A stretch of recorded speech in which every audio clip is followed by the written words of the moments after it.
های زیادی در یه اواخر میشه که کسایی که حکم به غیر ما انزل الله میکنن، رئیس جمهورها، پادشاهها و قاضیایی که در این کشورها هستن و حکمشان به غیر ما انزل الله هست، یعنی مطابق قرآن و سنت حکم نمیکنن، حکم از اینا چی هست؟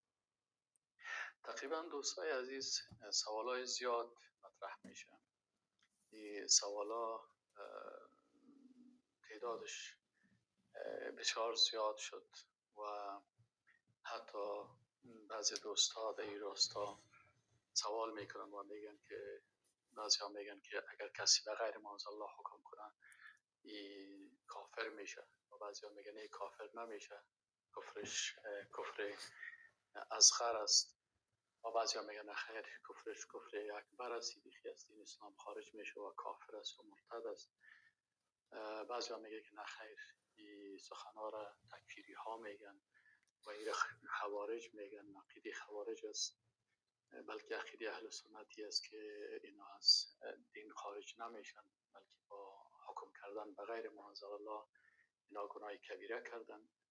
و به این شکل سوالای زیاد مطرح میشه و جنجال بسیار زیاد است و اکثر جوانان سوال میکنن که خب ما موقف ما چی هست، تکلیف ما چی میشه، ما چی کنیم، راه درست برای ما بیان بکنیم. و این سوالای زیادی است که در اینجا و حتی بعضی از کسای هم در این راستا وقتی بعضی از بحث ها سرزی بحث شدن، بعضی ها حتی چلنج میدن و بعضی ها میگن که اگر شما بسیار توانایی دارین و غیرت دارین بیاین در این راستا مناظره بکنین و از این قبیل گپ ها و سخن ها هست.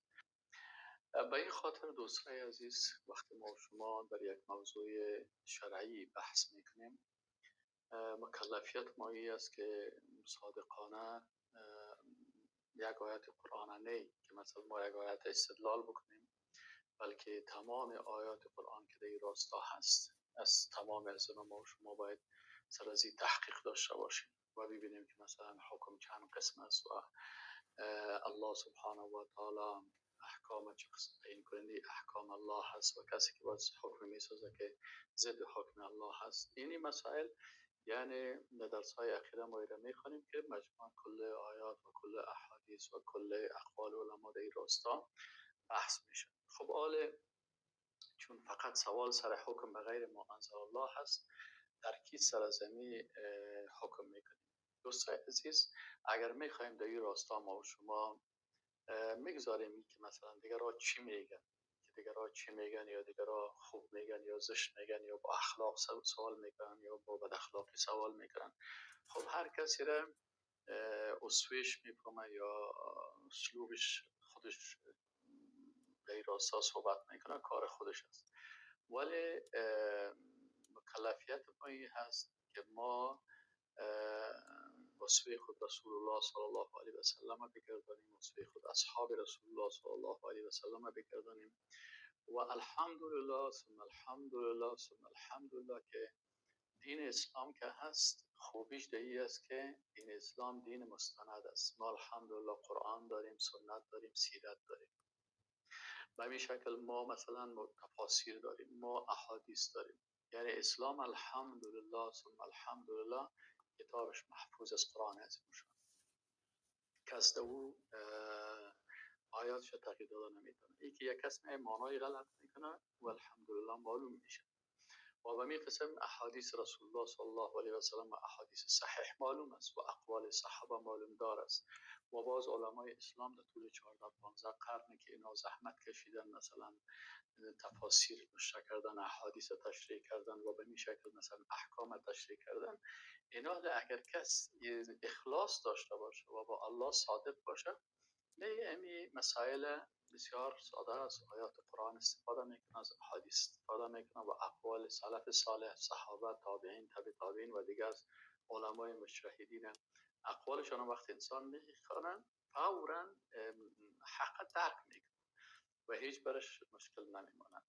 به این اساس دوستان ما یک در این راستا تحقیق کردم من هم تحقیق خود خدمت شما تقدیم میکنم در مورد حکم به غیر ما انزل الله. و من خودم هم در این راستا بسیار به تشویش بودم و زیاد وقتی سر این مسئله بحث میشد ایران بودم که همین رای حل از که ما برای جوانا بفهمانیم تا که یک کسی که مثلا سوال میکنه درست این موضوع را درک بکنم چه قسم است. خب الحمدلله وقتی من تحقیق شروع کردم و تحقیق علمی الحمدلله فایدهش اینمی هست که انسان بالاخره همو رای حل برش پیدا میشه و دلایل برش پیدا میشه و فقط ما و شما کمک نیاز داریم که همین آیات بخوانیم، احادیث بخوانیم و اقوال علمای اسلام و تفاسیر یک کمی زحمت بکشیم، دو ماه در یک موضوع دو ماه وقت خود بدیم و سر از این تحقیق بکنیم ان شاء الله تعالی به نتیجه میرسیم. و چون من در مسئله حکم به غیر حکم و حکم الله سبحانه و تعالی و اقسام حکم و گپا در کتاب عقیده در قرآن و سنت کار میکردم، وقتی سر از این بحث رسیدیم این بحث مفصلا من در کتاب عقیده در روشنایی قرآن و سنت سر از این کار کردیم. ولی چی شد؟ اصلا وقتی که موضوع مطرح شد، چون قبلا مطرح بود تحقیق شد، من به نتیجه رسیدم. من همین نتیجه که رسیدیم میره خدمت شما دوستای عزیز بیان میکنم و بسیار ساده فهمیدن میشه. دوستای عزیز وقتی ما و شما حکم به غیر ما انزل الله رو میبینیم، این حکم به غیر ما انزل الله یک حاکم است. مثلا پیشویتان قرار بدین 4 حاکم است، 5 حاکم است پیشویتان قرار دارن.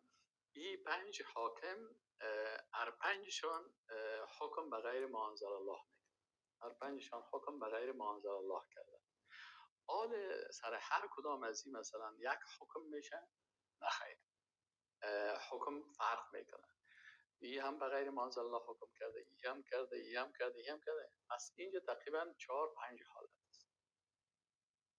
این حال ما مکلفیت داریم که این حالات چی کنیم؟ بفهمیم و بعد از اینکه این حالات فهمیدیم چی کنیم؟ بعد از این حکمش هم میفهمیم. خب حالت اول چه قسم است؟ حالت اول مثلا پادشاه اول است یا کسی است مثلا در حوال پیش ما قرار داره، یه حاکم است حکم کرده به غیر ما انزل الله. این حال مثلا یه حالت اول حکم یعنی حکمش که این در جایی که حکم میکنه حکم اساسی شریعت است، مثلا اما به اساس اجتهاد غلط حکم به غیر ما انزل الله کرد. مثلا ببینید شما در خلفای راشدین، در خلفای اموی، در خلفای عباسی، در این وقت اما نظام که از اساس نظام چی هست؟ اسلامی هست. نظام چی هست؟ اساسش نظام اسلامی هست. این حال وقت اینجا اساس نظام اسلامی هست، بنابراین اینجا حاکم تمام دوایر، تمام ادارات مطابق قرآن و سنت هست و قوای مقننه که از قرآن و سنت گرفته شده هست، قوای اجرایه که هست از وزرا و از حکومت یا کلشان مطابق شریعت الهی حکم میشه و قوای قضایه که قضات هستن اینا هم مطابق شریعت الهی حکم میکنن. اینا در اینجا خلیفه یا امیر المؤمنین یا امیر از امرای دیگه یا قاضی از قضات، اینا مثلا همین حاکمی که در مقابل ما قرار دادن میگه که من کل حکم من مطابق شریعت الهی است. بسیار خوب. و ما شریعت تغییر ندادیم، در محکمه ما در اینجا در کلش مطابق شریعت الهی است. بسیار خوب. عالی اجتهاد کرد در یک مسئله، متوجه هستین؟ اجتهاد کرد در یک مسئله و در این مسئله حکم کرد. یک موضوع هست، آوردن پیش یک قضیه را، در این قضیه اجتهاد کرد و حکم کرد. پسان معلوم شد که همین اجتهاد از این غلط برآمد. بنابراین وقتی که اجتهادش غلط برآمد، حکمش هم مخالف ما انزل الله شد. حکم از چی هست؟ حکم از در اینجا علما میگن که این شخص با وجود این که مخالف ما انزل الله حکم کرده، برش اجر ثواب است، کافر نیست. اول کافر نیست، دوم خطایش بخشیده میشه، در اجتهاد خطا کرده خطایش بخشیده میشه و چون اجتهاد کرده برای این اجر است. خب کسی پرسان میگه دلیل دان چی است؟ میگیم دلیل ما مثلا امام بخاری، حدیث صحیح البخاری هست، امام بخاری رحمه الله روایت میکنه و میگه امام بخاری عن عمرو بن العاص انه سمع رسول الله صلی الله علیه و سلم، میگه عمرو بن العاص رضی الله عنه میگه که انه سمع، میگه شنید از رسول الله صلی الله علیه و سلم یقول، که میگفت اذا حکم الحاکم فاجتهد، وقتی که یک حاکم حکم کرد اجتهاد کرد، یعنی وقتی که یک حاکم میخواد حکم بکنه و این اجتهاد کرد به خاطر از این حکمش، ثم اصاب، بعد از او در این اجتهاد خود چی شد، یعنی اجتهادش درست بود، فله اجران، برای دو اجر است. یعنی حاکم است، خلیفه مسلمان است، امیر المؤمنین است، یا قاضی مسلمان هست در محکمه، یا مثلا امیر از امرا هست. اینا چی کرده؟ این در یک قضیه اجتهاد کرد و اجتهادش هم درست بود، حکم کرد اجتهادش درست بود، الله برای دو اجر میده. یک اجر به خاطر اجتهادش میده و یک اجر دیگه هم به خاطر ازی که اجتهاد ازی چی هستن؟ ثواب است و درست اجتهاد کرد برای. و اذا حکم فاجتهد، و اگر این حکم کرد فاجتهد، پس این اجتهاد کرد، اینال او به خاطر قضاوت درستش و به حکم درستش و به خاطر اجتهاد درستش و ولی دو اجر کرد. این دومی که است و اذا حکم فاجتهد، این دومی حکم کرد فاجتهد، پس اجتهاد کرد، ثم اخطأ، لکن در اجتهاد ای خطا کرد. ای حکم کرد لکن در اجتهادش چی است؟ خطا کرد. فله اجرن، پس برازی اجر است. این اجر چی هستن؟ اینال قال ابن المنذر میگه و انما یکون الاجر للحاکم المخطئ اذا كان عالما بالاجتهاد والسنن. خب این میگه این حاکمی که خطا کرده و در اینجا حکم کرده مطابق اجتهاد خود، این میگه کدام حاکم است؟ هر حاکم است؟ میگه نه، او حاکمی که عالم به اجتهاد و سنن باشه، یعنی او قرآن میفهمه، سنت میفهمه و به درجه اجتهاد رسیده ای حاکم. این عالم میگه این حکم است، یعنی صلاحیت اجتهاد خودش داره و اجتهاد کرد در یک موضوع شرعی و عالم بود لکن خطا کرد. این حدیث داخل است که برای یک اجر داده میشه.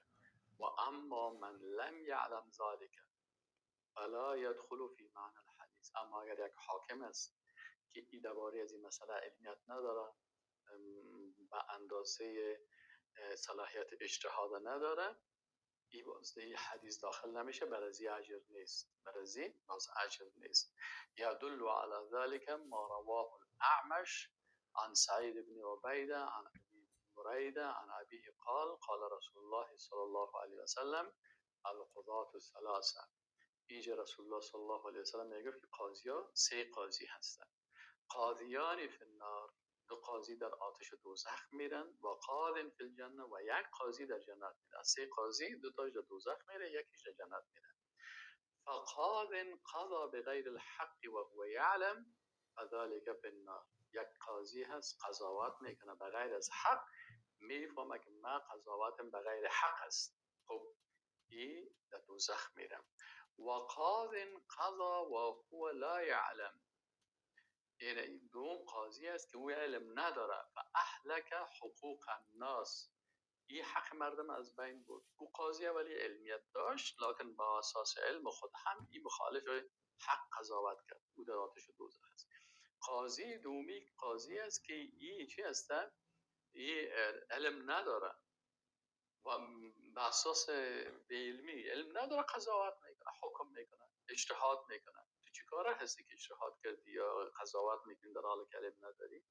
این میگه فذلک فی النار، این هم داتش دوزخ میره. و قاض قضا بالحق فذلک فی الجنه.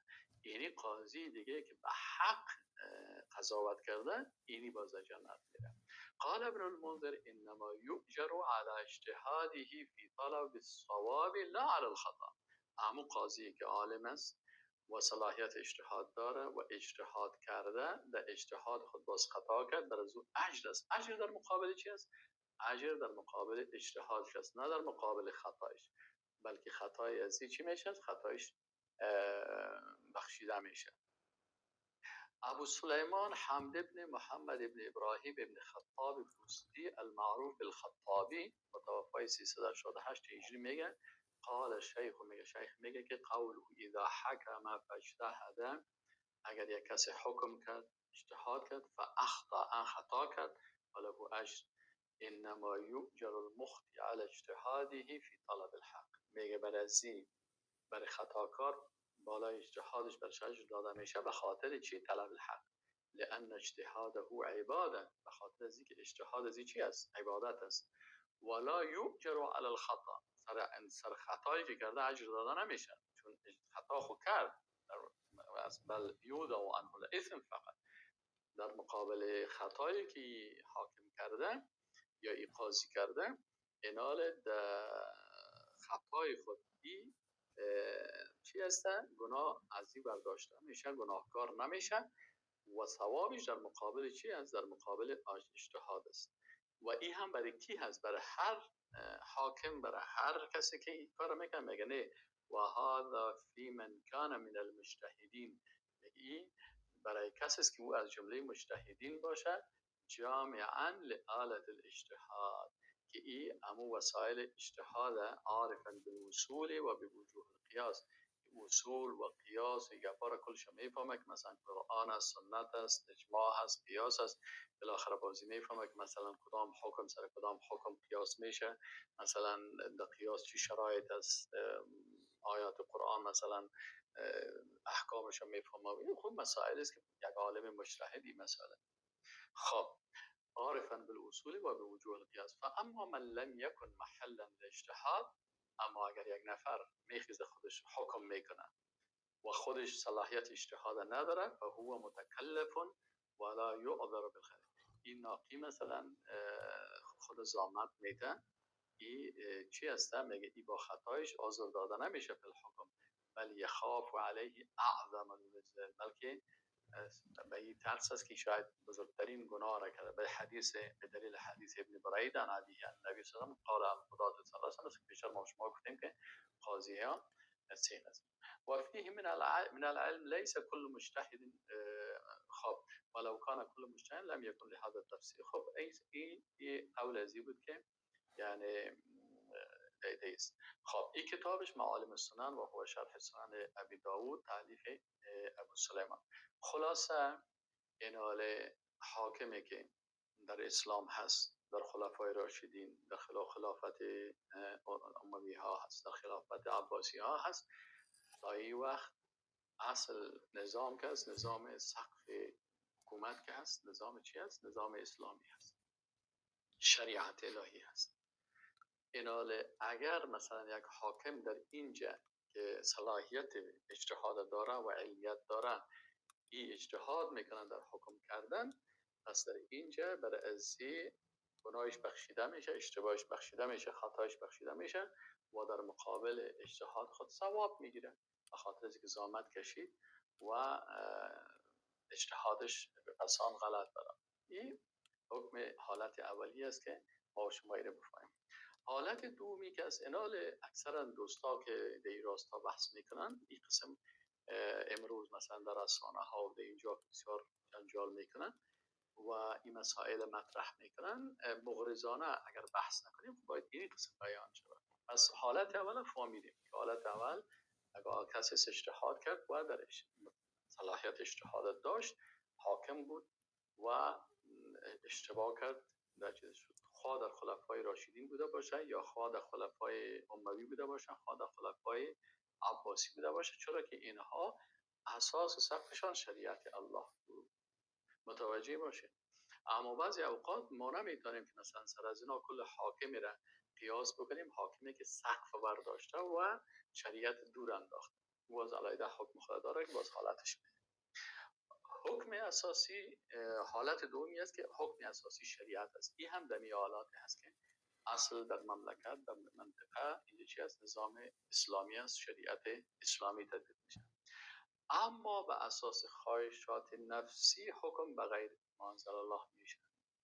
مثلا آل قاضی اول ما شما حاکم اول فهمیدیم که او مجتهد بود، عالم بود، خطا کرد، اشتباهش بخشیده شد و خطایش بخشیده شد و در مقابلش چی هست؟ در مقابل اجتهاد خود او حاکم اول ثواب کرد. حاکم دومی شما دوم است. ببین حالات ها فرق میکنه. حالت حاکم دومی فرق میکنه نسبت به حالت حاکم اولی. حالت دومی نظامش نظام اسلامی است. حکم شریعت است، در محکم، در حکومت، در قضا، در قوای اجرایه، در قوای مقننه و قوای قضاییه، در کل راستا که سهل میکنیم کلش نظام اسلامی است. مشکل در کجا هست؟ یکی از این حاکما چی خلیفه هست یا مثلا امیر المؤمنین است یا امیر است یا قاضی هست. این در چی اشتباه کرد که در یک قضیه خاص مطابق خواسته های نفسی ای حکم کرد و حکمش به خلاف به غیر ما انزل الله هست. مثلا یک کسی از اقاربش هست، یک کس دیگه از اقاربش نیست، یعنی نفسش به طرف اقاربش کشان، یا مثلا خلاصه خواسته های نفسی به هر علتش چی بود سبب شد که یک حکم کرد مخالف ما انزل الله. اینال این شخصی که این کار کرده که یک قسمت از این علما میگن که حکم از این چی هست؟ این گناهش بسیار گناه بزرگ است، حتی برش کفر استعمال شده، لکن کفرش کفر اکبر نیست. کفر چی است؟ کفر اصغر است. چرا کفر اصغر است؟ به خاطر از که این گناه کبیره کرده. یعنی چرا خیبرش کفر گفته شده؟ به خاطر از اینکه بسیار گناهش از گناه کبیره کدام بلندتر است، به خاطر تشدد بر از این کفر اکبر گفته شده، کفر گفته شده است. اما کفر اکبر نیست. چرا کفر اکبر نیست؟ به خاطر از اینکه عقیده اهل سنت و جماعتی است که کسی را به خاطر گناه تکفیر نمیکنه.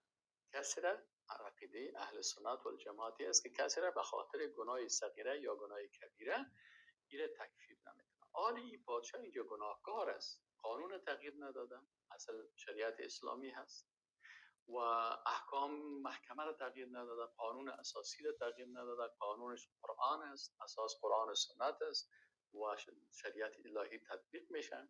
لکن در یک مسئله خاص نفسش اغوا کرد، مثل که مثلا مثل شراب خورده باشن، شراب خورد. اینال شراب خورد گناه کبیری است، در گناه کبیریش ما را تکفیر نمیکنیم، کافر گفته نمیشن. اینال همی قسم که اگر مثلا یک قضیه را قضاوت کرد و مخالف حکم ما انزل الله حکم کرد، لکن اینجا چی شد؟ این گناهگار شد. چرا گناهگار شد؟ به خاطر از اینکه این شخص حکم تغییر نداده، نظام تغییر نداده، قانون تغییر نداده، شریعت الله نافذ است و این شد. از این خاطر ما وقتی که اصطلاح رو میخوایم، مثلا عطار رحمه الله میگه که کفر دون کفر و فسق دون فسق و ظلم دون ظلم. میگه بر از این حاکم اگر یه آیت بگیم و من لم یحکم بما انزل الله فاولئک هم الکافرون هم الفاسقون هم الظالمون، بر از اینا گفته شده. دیگه اگر کفرش هم است، کفر دون کفر است، یعنی چی است؟ کفر اصغر است. اگر فسق گفته شده فسقش هم اصغر است و اگر ظلم است ظلمش هم ظلم چی است؟ به شرطی که امی حالت باشه. خب عبدالله بن عباس رضی الله عنه هم در این راستا میگه هی به کفر لی و لیس کفرا بالله و ملائکته و کتبه و رسوله، میگه این به این کفر است، لکن کفری که به الله و ملائکت و کتب و رسول است و او اندازه نیست. خب در روایت دیگه از عبدالله بن عباس میگه انه لیس کفرا ینقل عن المله کفر دون کفر. خب اگرچه در قسمت این احادیث و روایات که مثلا از عبدالله بن عباس اینا ذکر شده هست، در این قسمت هم علما صحبت‌هایی کردن و گفتن که مثلا امی چیز ضعیف است. و هر صورت اگرچه روایتش گفتن ضعیف است، مثلا اما در راوی هایش ضعف میگه با هست، به هر صورت اگر ما بالفرض امی روایت ابن عباس و روایت عطا و دیگر روایت که در راستا هست ایره بگیریم قبول میکنیم، در کدام قسمت هست؟ در حالتی هست که حاکم حکم و نظام تغییر نداده، بلکه حکمش مطابق ما انزل الله حضر کل حالات، در یک حالت نفسش سرش غلبه کرد، این مرتکب این حکم به غیر ما انزل الله شد، این کفرش کفر دون کفر است یا گناه کبیره مرتکب شد، مثل که زنا کرده باشه یا شراب خورده باشه و این عقیده اهل سنت است. این حالت دوم حاکم است. و به خاطر علامه ابن ابوالعز حنفی رحمه الله در راستا میگه و هنا امر یجب ان یتفطن له، میگه در این قسمت یک مسئله هست که واجب است که این خوب ما و شما زیرکانه بدانیم، و هو ان الحکم بغیر ما انزل الله، میگه بفهمیم که حکم بغیر ما انزل الله قد یکون کفرا ینقل عن المله، گاهی کفری هست که از ملت انسان میکشن رسان میه، و قد یکون معصیتا، و گاهی گناه می باشد کبیرتا او صغیرتا، یا گناه کبیره صغیره، و یکون کفرا، و این کفر می باشد اما مجازیا، یا کفر مجازی می باشد، و اما کفرا اصغر، یعنی کفر اصغر، على القولین المذکورن، به قول که ذکر شد. و ذلك بحسب حال الحاکم، متوجه هستین؟ این میگه نظر به حالت حاکم است. حاکم حالتش چی هست؟ حالت حاکم مطالعه میشه و مطابق از حکم شریعت الله بالای زی تطبیق میشه.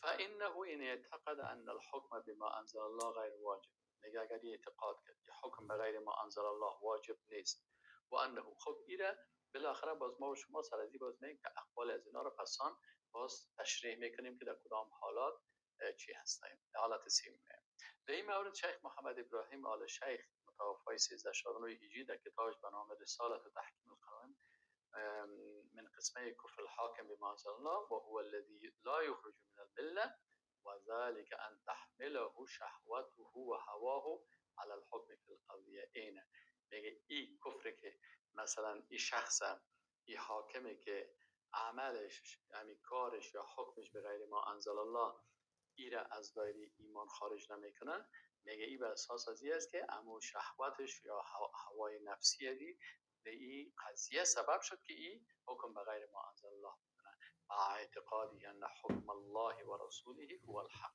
با اعتقادی که حکم الله و رسولش هو حق است، و اعترافه علی نفسه بالخطا، مرا خودم رو یک والا این قضیه من خطا کردم، اشتباه کردم، با مجانبت الهدى از هدایت دور شدم، همین قضیه نفس بالای من غلبه کرد و من مخالف ما انزل الله حکم کردم به این قضیه خاص، یعنی در بین هزارا حکم یک حکم از پیش ازی اشتباه شد، از این خاطر و هذا ان لم یخرجه کفره عن المله، باز میگه ایره برش میگیم که اگر چی یعنی کفری که تو کردی، کاری که تو کردی حکم به غیر منزل الله، اگر چی تو را از ملت نمیکشه فانه معصیت عظمى اکبر من الکبائر، این یک معصیت بزرگی رو کردی که از گناه های کبیری که مثل زنا و شراب و سرقت و قسم دروغی است، از این که این گناه تو بزرگتر است.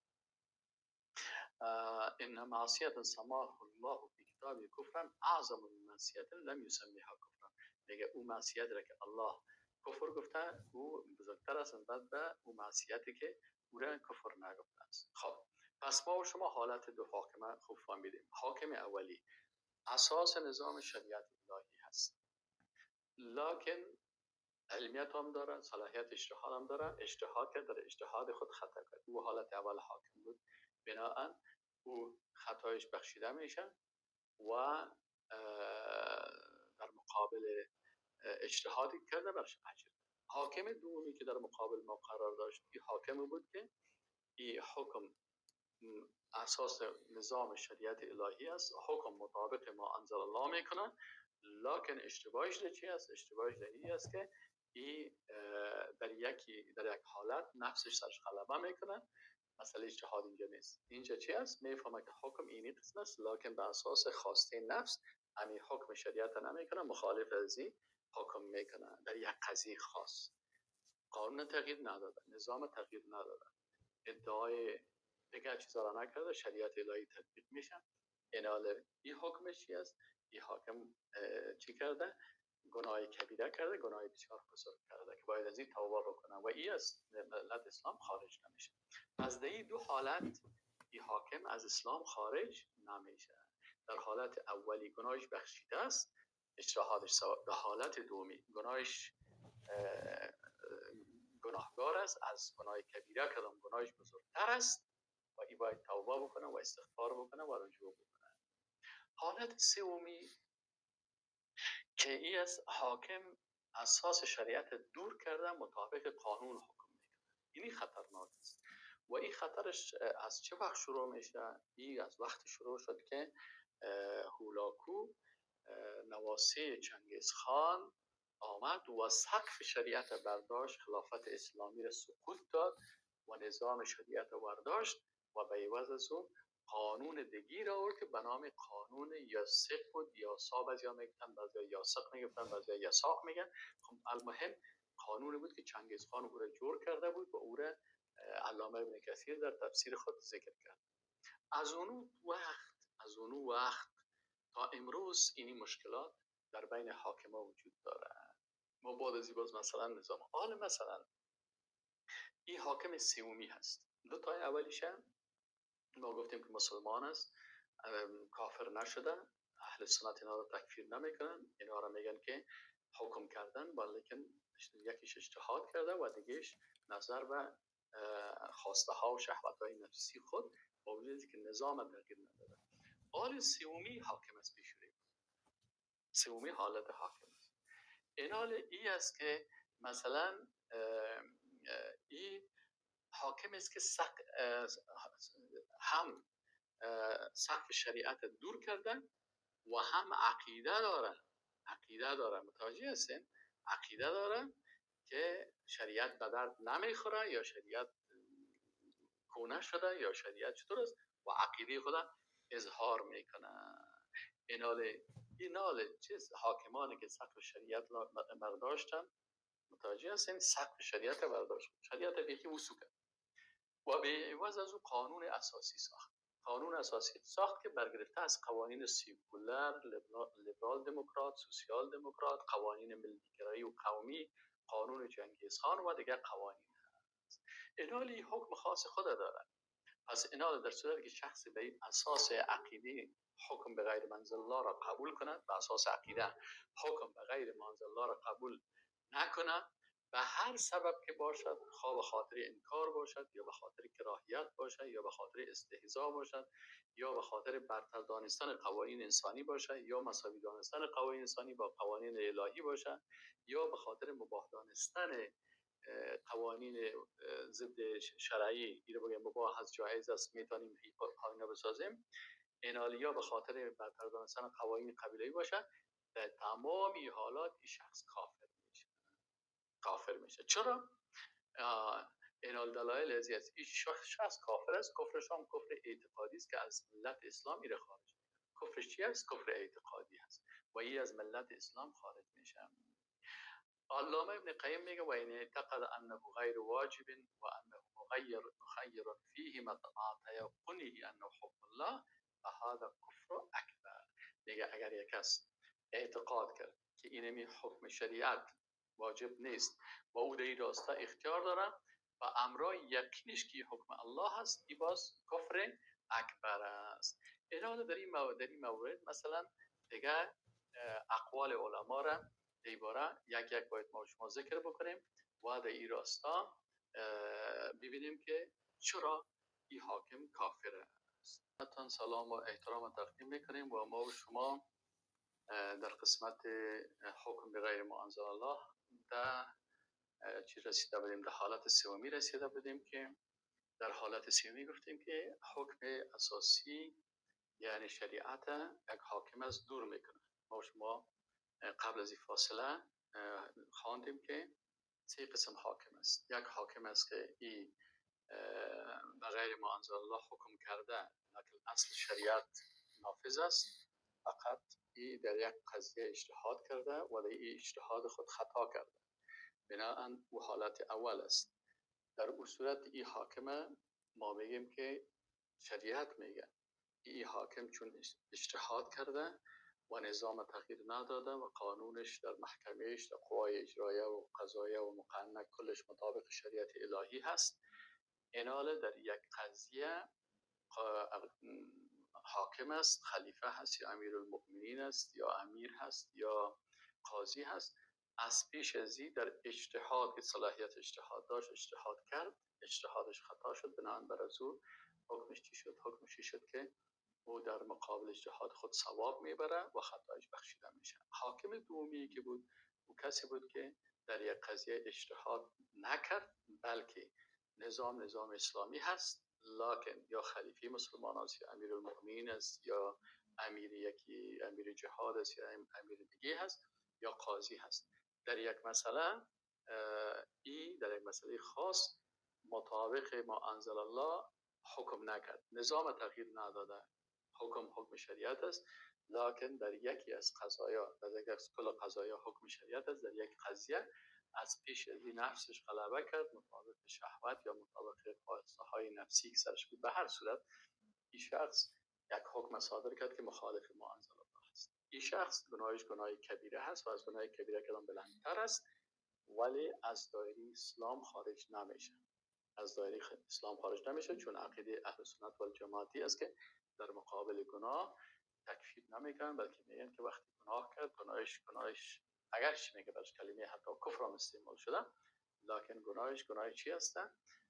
گناه کبیره هست، از کبیره هم که بلندتر است، لکن اگر کفر استعمال شده کفرش کفر اصغر است، کفر مادون کفر است. این حالت دومی بود. حالت سومی ما شما گفتیم که یک کسی شریعت برداشت عوض از یک قانون دیگه رو آورده که قانونش یا به اساس قانون دموکراسی هست یا به خاص سوسیالیسم است یا به قانون کمونیسم است یا قانون لیبرال دموکرات است یا سوسیال دموکرات است یا قانون قومی هست یا هر قانونی که است، مقصد قانون چنگیزخان است یا قانون هر کسی است، ضد شریعت الله این قانون ساخته شده است. این قوانین کلش ما شما می‌فهمیم که کلش قوانین جاهلیت است. حال در یک مملکت امی کسی پادشاه هست یا رئیس جمهور است یا قاضیش است یا مثلا وزیرش است، اینا چی میکنن؟ حکم میکنن مطابق از این و عقیده خودم بیان میکنن که اسلام به درد نمیخوره، اسلام دین درست نیست و با اساس عقیده این حکم به غیر ما انزل الله. از این خاطر گفتیم علامه ابن قیم جوزی میگه و این اعتقد انه غیر واجب، اگر عقیده داشت، ببینید اینجا مسئله عقیده هست، اگر عقیده داشت که این امیر واجب نیست بالای و انه مخیر به، در اختیار داره، ما تیقنه انه حکم الله، یقین داره که این حکم الله هست، لکن میگی بالای ما واجب نیست و من اختیار دارم دلم کار کردم، اینا فهذا کفر اکبر، کفر اکبر. متوجه شدین؟ و در این قسم مثلا شیخ محمد ابراهیم آل شیخ که یک کتاب داره، رساله داره به نام تحکیم القوانین، این میگه که کفر اعتقاد بازی تشریح میکنه، میگه احدها ان یجحد الحاکم بغیر ما انزل الله حقیت حکم الله. یکی است که مثلا میگه از جمله کفر اعتقادی، یکی است که مثلا حاکم همین کسی که رئیس جمهور است یا پادشاه هست یا رئیس قبیله هست یا صدراعظم است یا هر کسی که هست، میگه اگر اینمی حاکم چی میکنه؟ به غیر ما انزل الله حکم میکنه و این ان یجحد الحاکم بغیر ما حقیقت حکم الله و رسوله، حقانیت حکم الله و رسوله ایره انکار میکنه. و هو معنى ما روی عن عبد الله بن عباس و اختاره ابن جریر ان ذلك هو جحود ما انزل الله من الحكم الشرعي، چی است؟ انکار ما انزل الله از حکم شرع است. و هذا ما لا نزاع فيه بین اهل العلم، میگه دیگه هیچ اهل علم میگه اختلاف نداره. فإن الأصول المتقررة المتفق عليها بينهم أن من جحد أصلا من أصول الدين، میگه این اصول خوب و متثابتی که متفق علیه است که هر کسی که انکار بکنه یک اصل از اصول دین را، او فرعا مجمع علیه، یا یک فرع از فروع دین که در اون اجماع شده، او انکر حرفا مما جاء به رسول صلی الله علیه و سلم، یا یک حرفی را که رسول الله صلی الله علیه و سلم او را آورده هست که قطعی است، فانه کافرا الكفر الناقل عن فانه کافر الکفر الناقل عن الملت، این کافر است و این کافری که چی هسته؟ کفرش نقل میکنه از ملت. متوجه هستیم؟ پس این کافر شد، یعنی این مرتد است. این مرتد است. چرا؟ حکم ما انزل الله را کاملا چی کرد؟ این انکار کرد.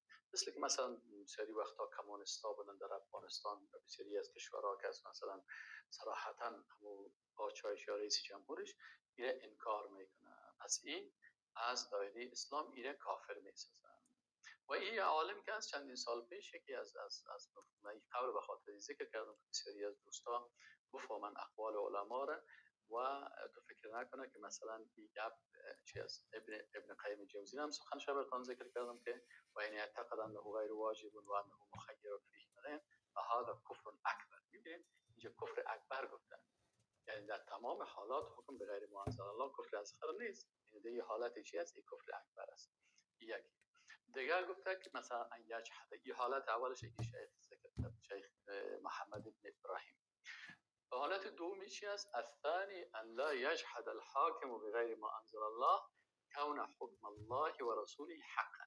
میگه یک حاکم است حکم میکنه، وقتی که پیشش بری و میگه من انکار نمیکنم، خب لكن اعتقد، میگه ایسا که هم کفرش اعتقادی است، میگه اعتقد انه حکم غیر الرسول صلی الله علیه و سلم احسن من حکمه، لكن عقیده داره که حکم غیر رسول الله صلی الله علیه و سلم، یعنی غیر شریعت رسول الله صلی الله علیه و سلم، میگه این بهتر است از این حکم کرده.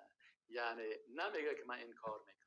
یه حاکم دومی عقیدهش انکار نیست، عقیدهش چی است؟ در عقیدهش است که این قانون بهتر است از شریعت الهی کرده. این چی است؟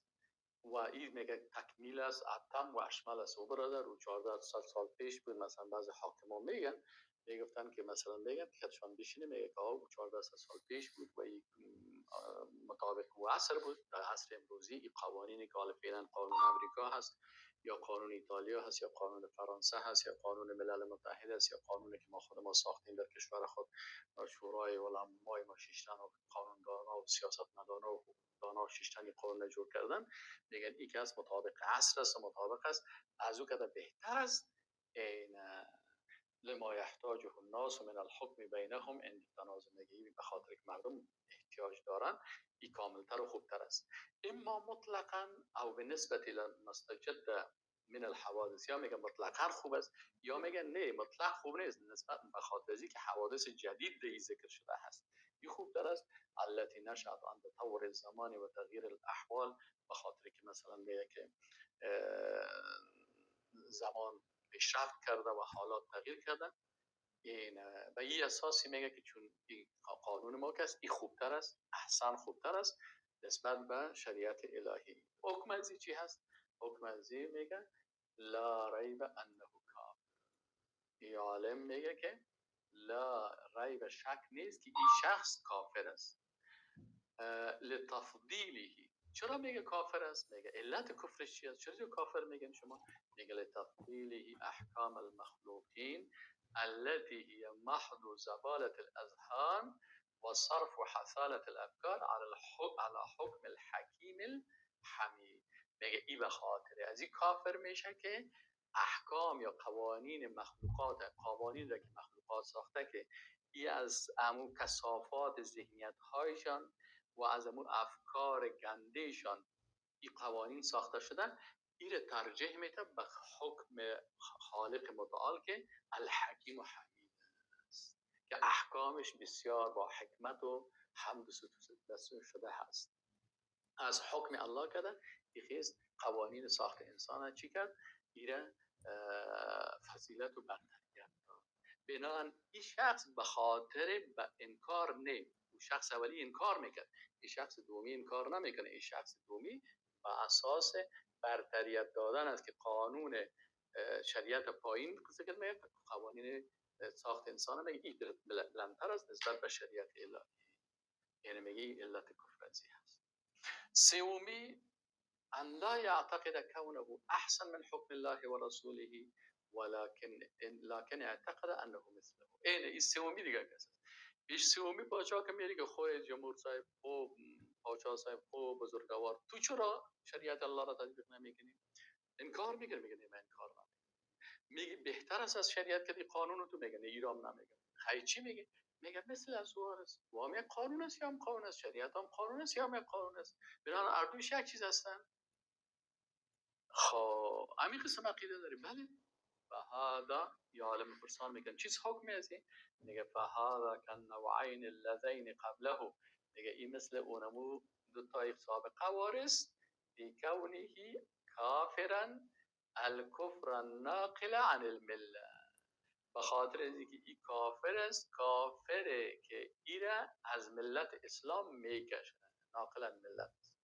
این امروز که نیره برای مردم تشریح میکنی، برای مردم میگه این حال مثلا این علما رو چی میگه؟ میگه نه دیگه شما خود این عالم مفتی و بزرگ عالم ایده میگه. اما مشکل ده چی است؟ که بسیاری کسا خودشان دین نمیفهمند یا غلط میفهمند یا میخوان مردم فریب بدن، باز مثلا میخیزن انتقادات و اعتراضات میکنن. بفرمایید ببینید که گپ از این رد میکنه غلط است. من متن فقط خوانده میریم و بعد تشریح میکنم. خب این حکمش چه کرد؟ گفت هم کافر کفر ناقل از ملت است لما یقتضی ذلک من تسویه المخلوق بالخالق. میگه این به خاطر چی کافر شد؟ میگه به خاطر که خالق و مخلوق مساوی ذکر کرد. لیس کمثله شیء، یعنی هیچ چیز مثل خالق نیست. مخلوق میتونه مثل خالق باشه؟ نمیتونه. حکم مخلوق میتونه مثل حکم خالق باشه؟ نه. صفت خالق میتونه مثل صفت خالق باشه؟ نه. اگر کسی مثلا در ذات خالق مخلوق هم مثلش میگه هم کافر است، اگر در صفاتش میگه مخلوق مثل خالق است هم کافر است، اگر در عبادتش میگه هم کافر است، اگر در احکامش هم میگه کافر است. چرا؟ مخلوق به هیچ وجه مثل خالق نیست. حکم الله بلند است، مثل که ذاتش عالی هست، همین قسم صفاتش عالی است، افعالش عالی است و مشابهت نداره و به همین قسم حکم الله سبحانه و تعالی عالی هست و کسی که مثل حکم مخلوق میدانه یا حکم مخلوق قانون مخلوق مثل حکم خالق میدانه، اینی مماثلت سبب کفر ازی میشه.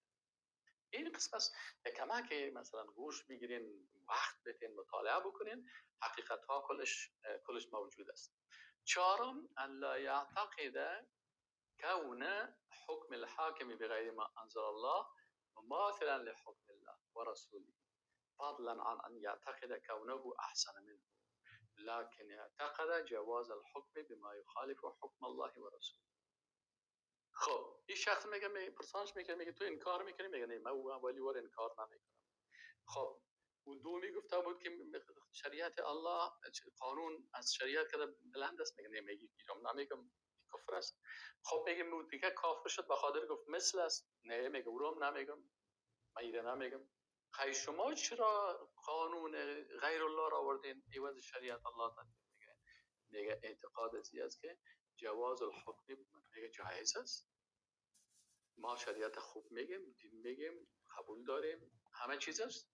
این درباره حاکمایی است که اینا خدا مسلمان میگن، کسایی هستن که خدا مسلمان میگن لکن شریعت اوسو کردن این قانون آوردن. اینا دیر پرسان میکنه چرا؟ میگه من شریعت هم قبول دارم، انکارم نمیکنم، قبولم دارم و مثلش هم نمیگم و برترم نمیگم، اما میگم جایز است. وقتی که او شریعت حکمش جایز است، این هم قانون جایز است که میتونی مثلا در مملکت تطبیق بکنی. خب یعنی حکم قانونی که مخالف حکم الله هست جایز است که در مملکت تطبیق. بله همین عقیده را دارین؟ بله فهذا کالذی، خب میشه عالم مفتی شیخ پرسان میکنیم این حکمش است؟ میگه فهذا کالذی قبله، میگه این مثل ام قبلی وارث یصدق علیه ما یصدق علیه، میگه این مثل سابقه وارث با همین قسم که او کافر شده است، خارج از دین شده، ای هم شده. چرا این؟ میگه لاعتقاده جواز ما علم بالنصوص الصحیحه الصریحه القاطعه تحریمه. میگه به خاطر از اینکه ای جواز میده اون نصوصی را که حرام قاطعا گفته که حرام است، حالی که جواز داد، معنای کلامش است که جایز است. معنای جایز است که اونجا شراب حرام است، این شراب میگه جایز است. شراب زنا حرام است، این میگه جایز است. قمار حرام است، این در زیر حکمش مثلا قمار میزده میشه و شراب خورده میشه و زنا میشه. پس این چی کرد؟ حرام چی کرد؟ میگه اینه حرام قطعی را ای آورد بر مردم جایز کرد. چرا خودش گفت که این حکم به غیر منزل الله جایز است.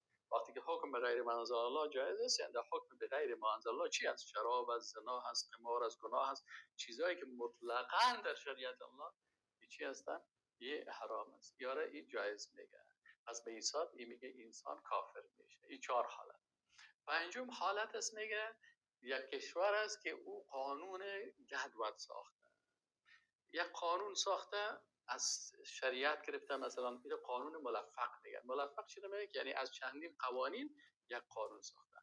القانون الملفق من شرایع شتى و قوانین کثیره. دیگه این یک قانون ساختگی است، یا مثلا ملفق یعنی که جهت کرده باشن، مکس کرده باشن از شریعت های مختلف، قانون های زیاد، مثلا از قانون فرانسوی گرفته، از قانون امریکا گرفته، از قانون انگلیس گرفته، دیگه از قوانین گرفته و از بعضی مذهبای بعضی بدعتکارا که به شریعت منسوب هستند از یام گرفته و غیر ذالک. یحکم حکامها بینهم بما یخالف حکم السنه و الکتاب. حاکما حکم میکنن مخالف حکم قرآن و سنت من احکام ذلك القانون و تلزمهم به. این باز همین قانون رو که اینا جور کردن، باز مردم هم مکلف میسازه که این قانون استفاده کنید. از این قانون مثلا از هر قوانین کلش یک توته گرفته و در اینجا بر خود قانون ساخته، قانون اساسی جور کرده و قانون جور کرده و مردم به این ملزم میسازه و تقرهم علیه، اقرار مردم هم سازه و تحتموا علیه، این قانون سرشان حتمی میسازه. و ای کفر فوق هذا الكفر، میگه از این که کفر بزرگتر است یا هم یعنی کفر است. و ای مناقضه لشهادت بان محمد رسول الله بعد هذا المناقضه، بعد از این تناقض میگه دیگه این که مثلا که مخالف شهادت محمد رسول الله صلی الله علیه و سلم، کل شریعت برداشت و بعدش یک قانون جدول از کل جای را گرفت و این را تطبیق میکنه. پس این هم این حاکم حکمشون کفر است. السادس ما يحكم به كثير من رؤساء العشائر. ششم قسم دیگه کفر اعتقادی چی هست؟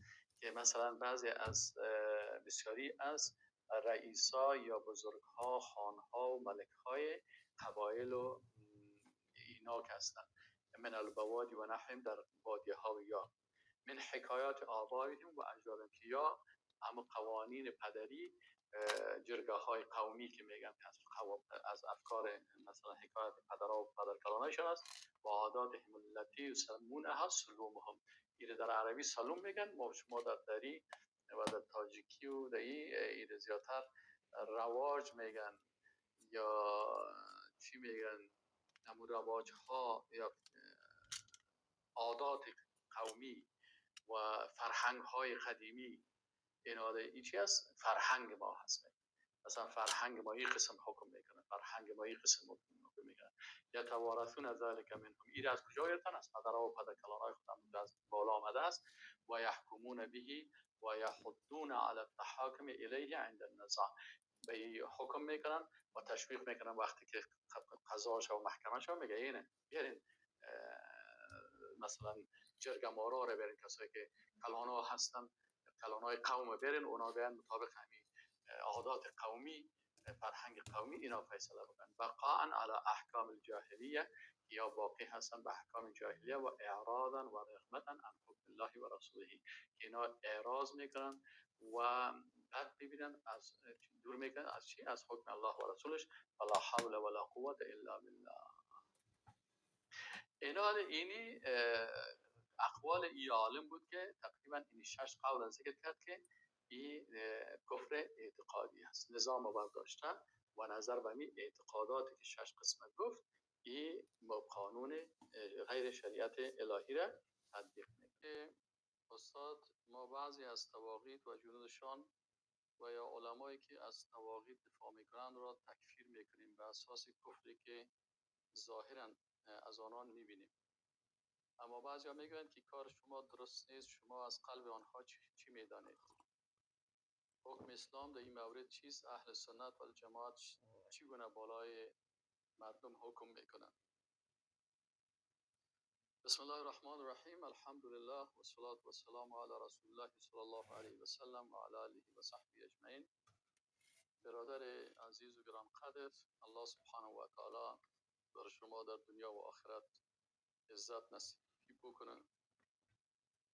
حکم بالای کسی که مسلمان است یا نیست، هم مسلمان شدن یک کس و هم مسلمان نشدن یک کس، یعنی کافر شدن یک کس به اساس ظاهر است. در اسلام حکمش به اساس ظاهر است. وقتی میگیم که به اساس ظاهر است، باید ما دلیل از قرآن داشته باشیم و دلیل از سنت داشته باشیم و دلیل از اقوال سلف صالح و دیگر علمای اسلام داشته باشیم.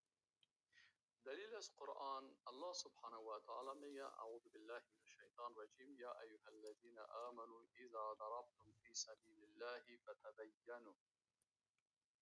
ای مؤمنان، وقتی شما جهاد فی سبیل الله میکنین، فتبینوا، شما خوب تحقیق بکنین. ولا تلقوا ولا تقولوا و نگوین لمن القى الیکم السلام لست مؤمنا. اگر یک کسی میاد مقابل شما مجاهدین و میگه السلام علیکم و رحمت الله، بر از او نگوین که مؤمن است. ببینید وقتی او سلام داد آمد پیش شما، پس معنایش است که او ظاهرش مسلمان هست. تبتغون عرض الحیات الدنیا، سوره النساء آیت 94 هست. و در احادیث دلیل ما چی داریم؟ در حدیث یک حدیث است که رسول الله صلی الله علیه و سلم میگه در حدیث 391 صحیح البخاری که رسول الله صلی الله علیه و سلم میگه که من صلی صلاتنا، هر کسی که نماز ما را خواند، و استقبل قبلتنا، و از قبله ما استقبال کرد، و اکل ذبیحتنا، و ذبیحه ما را خورد، فذلک المسلم الذی له ذمة الله و ذمة رسوله. این مسلمان هست که برزو هم عهد الله هست و هم عهد رسول است، یعنی خون از او و مال از او و آبروی از او این در امان است. فلا تخفر الله فی ذمته، فلا تخفر الله، پس شما الله را در ذمه از او خفه نسازید. از اینجا نظر به این حدیث شریف چی هست؟ حکم به ظاهر میشه. امام مسلم در صحیح مسلم بابی را به این عنوان ذکر کرده، میگه که باب الحکم بالظاهر واللحن بالحجه.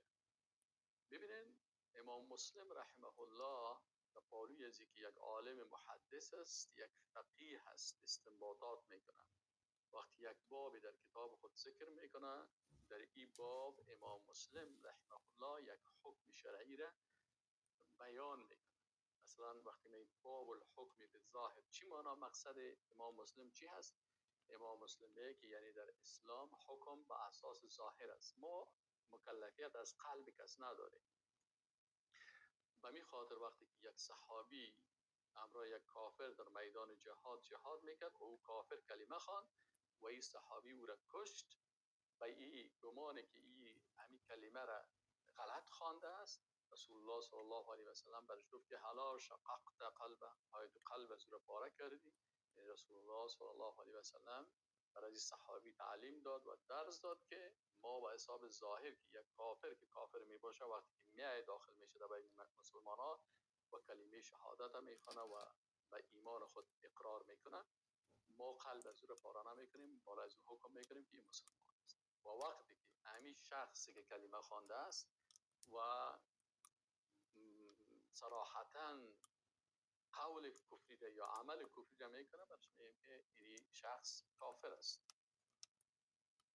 و در این باره که از باب الحکم بالظاهر، امام مسلم در حدیث نمبر 4 و حدیث 1713 عن ام سلمه، از ام سلمه ام المؤمنین ام سلمه رضی الله عنها میگه که قال رسول الله صلی الله علیه و سلم، ببین میگه رسول الله صلی الله علیه و سلم گفت که انکم تختصمون الی، شما پیش من برای عدالت خواهی شما مثلا دعوا میکنید.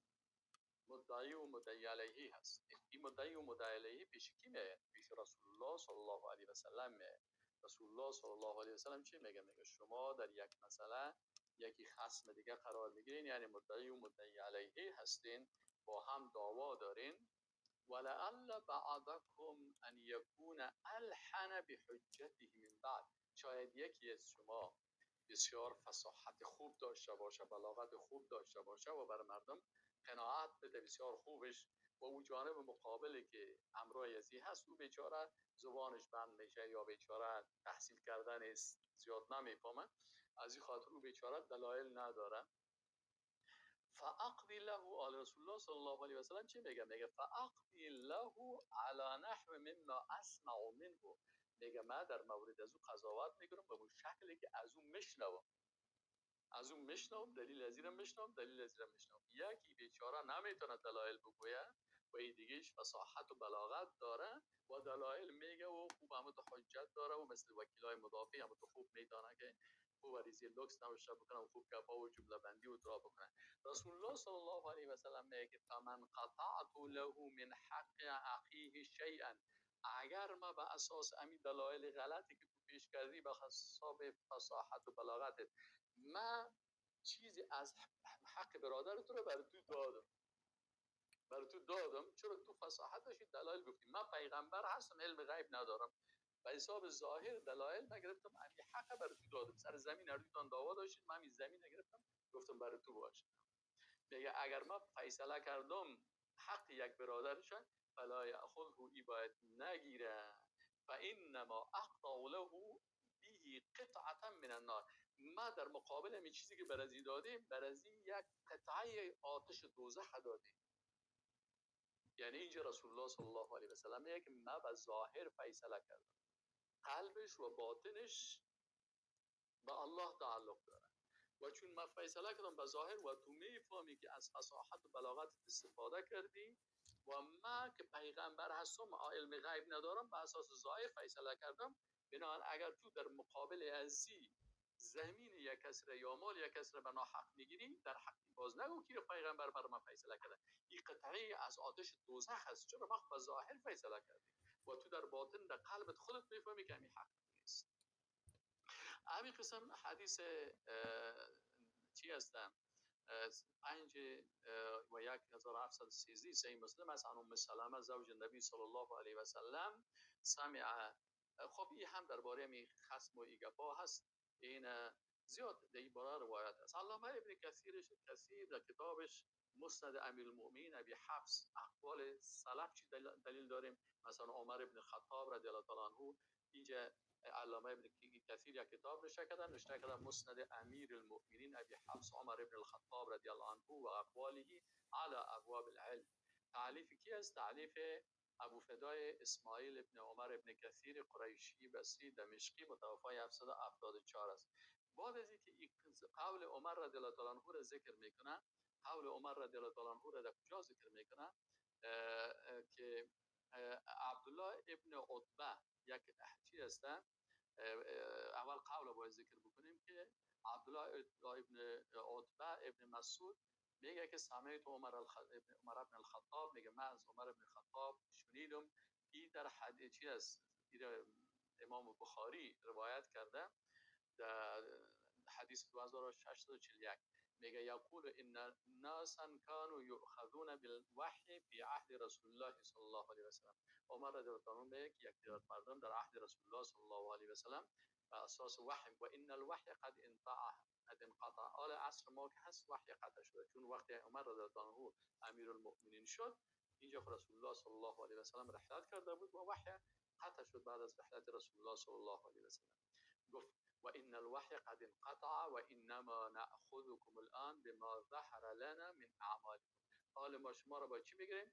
بما ظهر لنا من اعمالكم، چیزی که از اعمال شما ظاهر میشه برای ما. ما با قلبایتان نمیگیریم، از ظاهر دیدم که چی کار میکنین، ظاهر چی هست، ما با اساس اون فیصله میکنیم.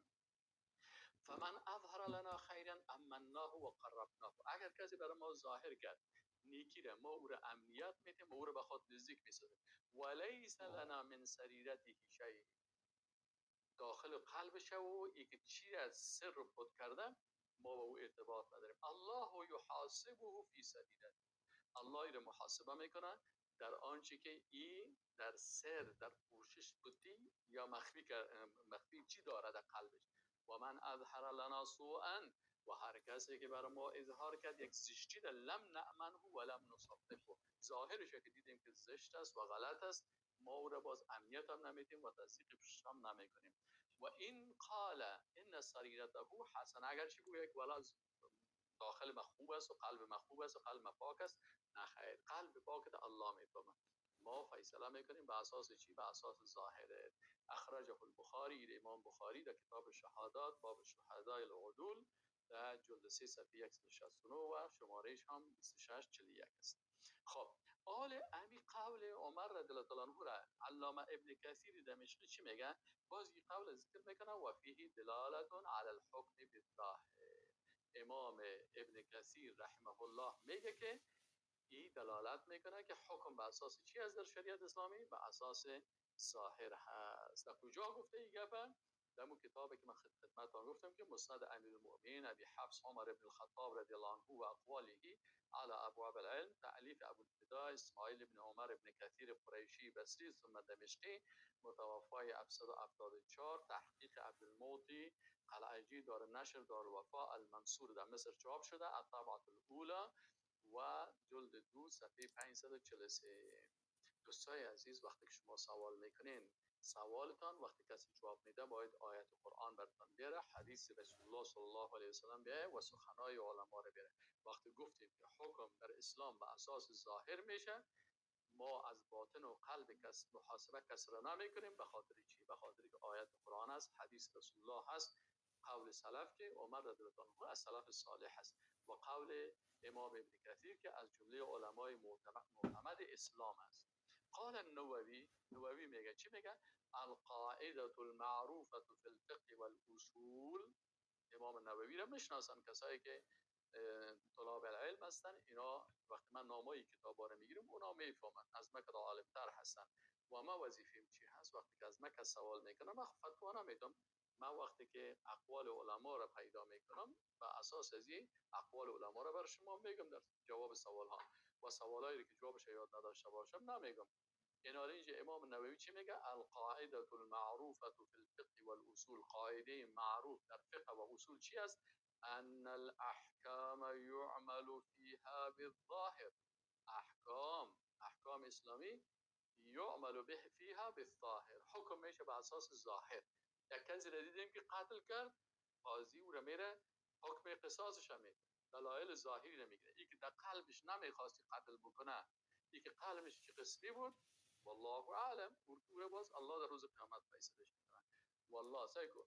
امام نووي میگه القاعده المعروفه في الفقه والاصول ان الاحكام يعمل فيها بالظاهر والله يتولى السرائر.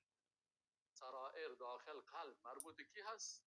الله سبحانه و تعالی محاسبه و حساب میکنه، متولی از الله هست. در کجا هست دیگه؟ در کتاب شرح مسلم، شرح صحیح مسلم از امام نووی در جلد 2 صفحه 107. امام نسائی را هم کلی که میشناسن که کتاب چی داره، کتاب سنن نسائی، میگه او هم میگه که الحکم بالظاهر چی؟ یک عنوان داده در کتابش و او هم امی حدیث ام سلمه را ذکر میکنه در اینجا امام نسائی. و قال ابن تیمیه، امام ابن تیمیه رحمه الله، اینم کلا که میشناسه شیخ الاسلام ابن تیمیه را، میگه ان الایمان الذي علقت به احکام الدنیا، ایمانی که احکام دنیا درباره از او معلق است یعنی حکم میشه، هو الایمان الظاهر، ما ایمان ظاهریش. یک کس دیدیم که ظاهرا کلمه میخوانه، نماز میخوانه، عبادات الله را میکنه، در مواقع ایمان داخل نیست، میگیم که اینمی مسلمان هست. حکم به چی میشه؟ به ظاهر میشه. و هو الاسلام فالمسمى واحد فی الاحکام الظاهره. میگم نه ایده کدام کتاب است؟ کتاب الایمان از امام ابن تیمیه، صفحه 325. و همین قسم امام ابن تیمیه رحمه الله میگه الایمان الظاهر الذي تجری علیه الاحکام فی الدنیا، ایمان ظاهری که بالا احکام دنیا بالای از او میشه، لا يستلزم الايمان بالباطن الذي يكون صاحبه من اهل السعاده في الاخره. او مربوط به مستلزم ایمان باطنی نیست، به خاطر از اینکه باطنش الله میفهمه. حتی یک کس مثلا میگه کلمه میخونه، نماز میخونه و عبادت میکنه، ما دیگه مکلفیت باطن از او را نداریم. اگر منافق هست و مسلمان نیست و کافر از داخل خود، الله متعال او را در روز قیامت محاسبه میکنه. و محمد ابن عبد الوهاب رحمه الله میگه ان من اظهر التوحید من اظهر التوحید والاسلام، میگه هر کسی که اظهار کرد توحید و اسلام را، وجب الكف عنه، او قسمت باید از او بگیری، الا ان یتبین منه ما یناقض ذلك، تا وقتی که برای تو معلوم شود که مناقض از یعنی امی ایمان ازیره مشکنانه و نواقض ایمان دگانه مشهور هست. این کدام کتابش است؟ کشف شبهات، صفحه 48 است. و به می قسم امام شاطبی رحمه الله در کتابش به نام موافقات میگه و این اصل الحکم بالظاهر. ببینید بعضی کسا باز میگه والا همین استاد یکی از کل چیزا رو از دل خود میگه، از این خاطر ما هیچ چیز نمیخوایم که از دل خود بگویم، میخوایم که یعنی کلش براتون بگویم. این حال شما اگر جنجال دارین کت ابن تیمیه دارین، اگر جنجال دارین کت امام شاطبی دارین، اگر جنجال دارین مشکل دارین کت رسول الله صلی الله علیه و سلم دارین، و اگر مشکل دارین امرای آیات قرآن عظیم شان دارین. اون رو بازی که الله کتتان در روز قیامت محاسبه میکنه. ولی من اقوال علما رو اینه براتون میگم. امام شاطبی رحمه الله در کتابی داره به نام الموافقات. کتاب موافقات امام شاطبی مشهور است، کسایی که اهل علم هستن میشناسن. فإن اصل الحكم بالظاهر مقطوع به في الاحکام خصوصا و بالنسبه الى الاعتقاد في الغیر عموما ایضا. امام شاطبی چی میگه؟ میگه اصل حکم به ظاهر، میگه مقطوع به فی الاحکام، در احکام خصوصا به ظاهر حکم میشه، به ظاهر یک کس حکم میشه. و بالنسبه الى الاعتقاد بالغیر عموما، به اعتقاد داشتن درباره دیگران هم که از عموما. ما سرکی اسلام میگیم کسی کلمه خوان، کسی که نماز خوان، من کسی که کلمه خوان رو استقبال قبلتنا و اکل ذبیحتنا، خلاص میگیم اینمی شخص مؤمن است. و این سید البشر صلی الله علیه و سلم میگه. ببینید امام شاطبی میگه سید البشر کی هست؟ رسول الله صلی الله علیه و سلم، مع اعلامه بالوحی، با وجود از اینکه بر از وحی میامد و خبرش میکرد، یجری الامور على ظواهرها فی المنافقین و غیرهم، در مورد منافقین دیگرها حکم چی میکرد؟ ظاهری میکرد. وقتی که یک نفر میامد کلمه میخواند و در صف مسلمانان داخل میشد، رسول الله صلی الله علیه و سلم به ظاهرش حکم میکرد. و این علم بواطن احوال، اگر چی بر از این خبر هم داده میشد که بواطن از اینها چی قسم است، لکن حکم گپ امام شاطبی هست. ولم يكن ذلك بمخرجه عن جريان الظواهر على ما جرت عليه.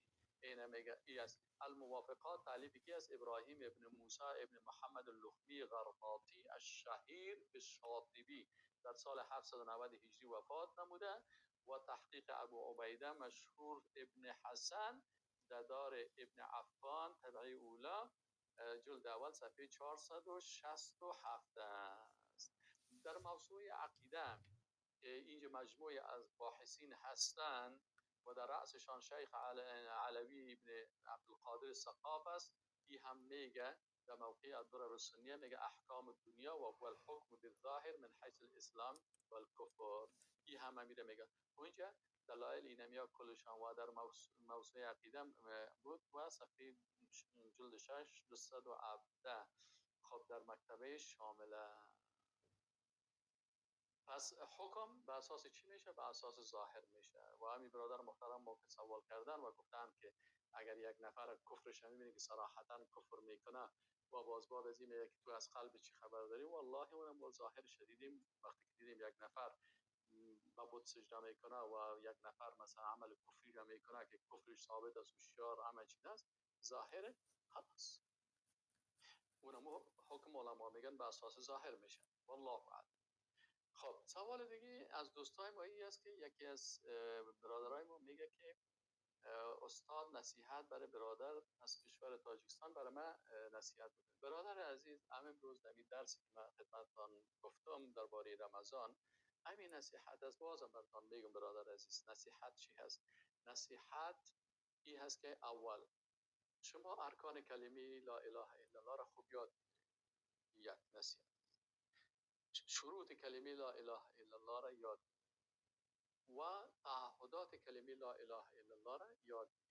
وقتی که همین سی چیز خوب یاد گرفتین و در مغزتان جانشین شد که لا اله نفی معبودان باطل چه قسم میشه، نفی تواغیت چه قسم میشه، تواغیت چند قسم هستن و این تواغیت چه قسم نفی باید بکنیم و اثبات الوهیت و اثبات حکم برای الا الله برای الله بکنیم و محمد رسول الله این رسالت رسول الله صلی الله علیه و سلم قبول بکنیم و 7 شرط کلمه لا اله الا الله را با وجود خود را تطبیق بکنیم ان شاء الله تعالی. یک نصیحت. از دوم نصیحت است به دوست عزیز برادر محترم، فکرتان باشه که شما تاجیک ها که هستین در طول زیاد وقت چی بودن در این مملکت شما؟ اول روسا و مثلا سیوسکا سیوزنا میگفتن، اتحاد جماهیر شوروی سوسیالیستی بود، شما او را سیوسکا سیوزنا میگفتین.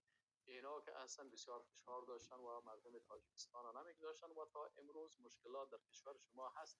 اونجا درباری ها بسیار زیاد است که حتی پشت ما را هم گرفتن، یگان در نامای ما را میگرفت یا گوسپول و صابواهی رو با این نام دارن. شما کوشش بکنید. نصیحت ما برای شما این است که برادر محترم، انما المؤمنون اخوة، ما و شما برادر یک دیگه هستیم و انی احبکم فی الله، شما تاجیک ها را به خاطر الله دوست دارم. این حال شما کوشش بکنید که تعصبات قومی را که مطرح میکنن، قوم پرستا زبانی را مطرح میکنن، زبان پرستا سیاسی و مذهبی و اینیا را به یا مبتلا نشید، چرا بزرگترین فتنه ها اینا هستند. سوم نصیحتی است که تحت تاثیر جنگ فکری نرین.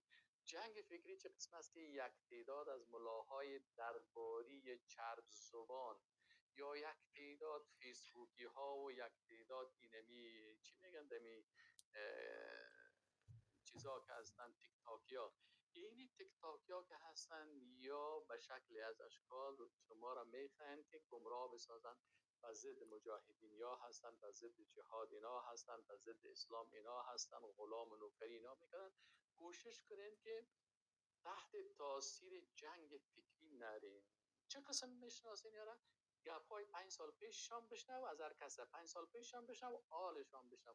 اگه گپ 5 سال پیشش که گپای آلش یک قسم بود، معلوم میشه که مسلمان خوب است. اگر امایی که دید که پاچا تبدیل شد، گپ از هم تبدیل شد، رئیس جمهور تبدیل شد، گپ از هم تبدیل شد، چی میکنن؟ لحظه به لحظه تبدیل شده میره و تغییر شده میره و به نفع از که چی است. یا حزب پرست است، حزبش تبدیل شد، یا قوم پرست است، قومش تا وقتی که قومش مثلا در قدرت بود این دیگه بسیار اگر کافر بود اگر بیدین بود بسیار بود تایید میکنن، اگر باز قومش نبود باز او را رد میکنن. این از این چیزا خدا از درباری و از رسانه های بیدین و از کسایی که گمراه هستن، اگرچه زبانشان بسیار شیرین است و قلبایشان از زارم بدتر است. دیگه برادر چهارمی نصیحت می از برادر عزیز، شما از او عالم، از او استاد، از او دعوتگر تعصب نکنین که فلان یکی اختیار کنین خلاص بگین امید خوش دارم. نه، گپ هر عالم، هر دعوتگر و هر کسی که با قرآن سنت موافق باشه این قبول.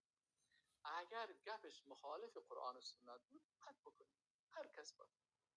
تو نگوی که والا من نمیفهمم استاد دایی خوش دارم هر چی کی گفت نه، گپ استاد دایی با قرآن و سنت مقایسه بود. دیدی با قرآن و سنت برابر از خوب نبود، گپ من در دیوال بزن سپر هیچ گپ اعتبار نداره. جزاکم الله خیر. سوال دیگه هست که یک برادر ما گفته بود اما اسکوپ نوت مثلا SCOUT ما ریافتن نتانستم یا برادر، وقتی که ریافتن نتانستم دیگه چی براتون بگم. سوال دیگه از دوستای ما بود، میگه سمبول ظلم هم میشناسیم، سمبول ظلم هم میشنویم که زور و زر و تزویر است.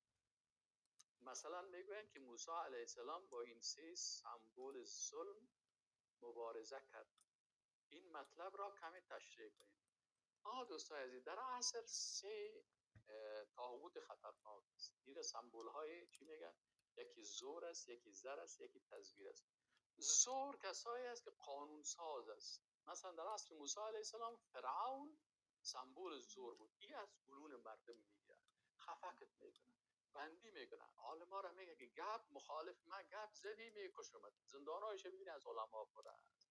فقط برای خود چی پیدا میکنه؟ کسایی را پیدا میکنه که برای دنبک بزنه و فقط تسلیم از او باشه. این سمبول زور است، فرعون هست. و هر کسی که مثل فرعون واره، چی پادشاه باشه، چی رئیس جمهور باشه، چی سردار یک قوم باشه، چی رهبر یک قوم باشه، چی رئیس باشه، اینی سمبول زور است که ضد شریعت الله مردم حکم میکنه. سمبول زر چی هست؟ کسایی هستند که این ظلم سیاسی هست. فرعون سمبول ظلم سیاسی هست. ظلم اقتصادی کی هست؟ کسایی هستند که اینا مالدار هستند، جیب های مردم در دست خود گرفتن. اینا این به دست خود گرفته و مردم اجازه نمیتن که مثلا به حلال مال پیدا بکنن. این سمبول ظلم اقتصادی هست که در وقت موسی علیه السلام کی ممثلش بود؟ قارون بود. این قارون که بالاخره وقتی که فرعون الله در دریا غرق کرد، موسی علیه السلام قارون هم دعا کرد که یا الله ایره هم ابو قسم مثل فرعون کنه، دمی خاک توته کرد زمین، الله متعال ایره در خاک غرق کرد.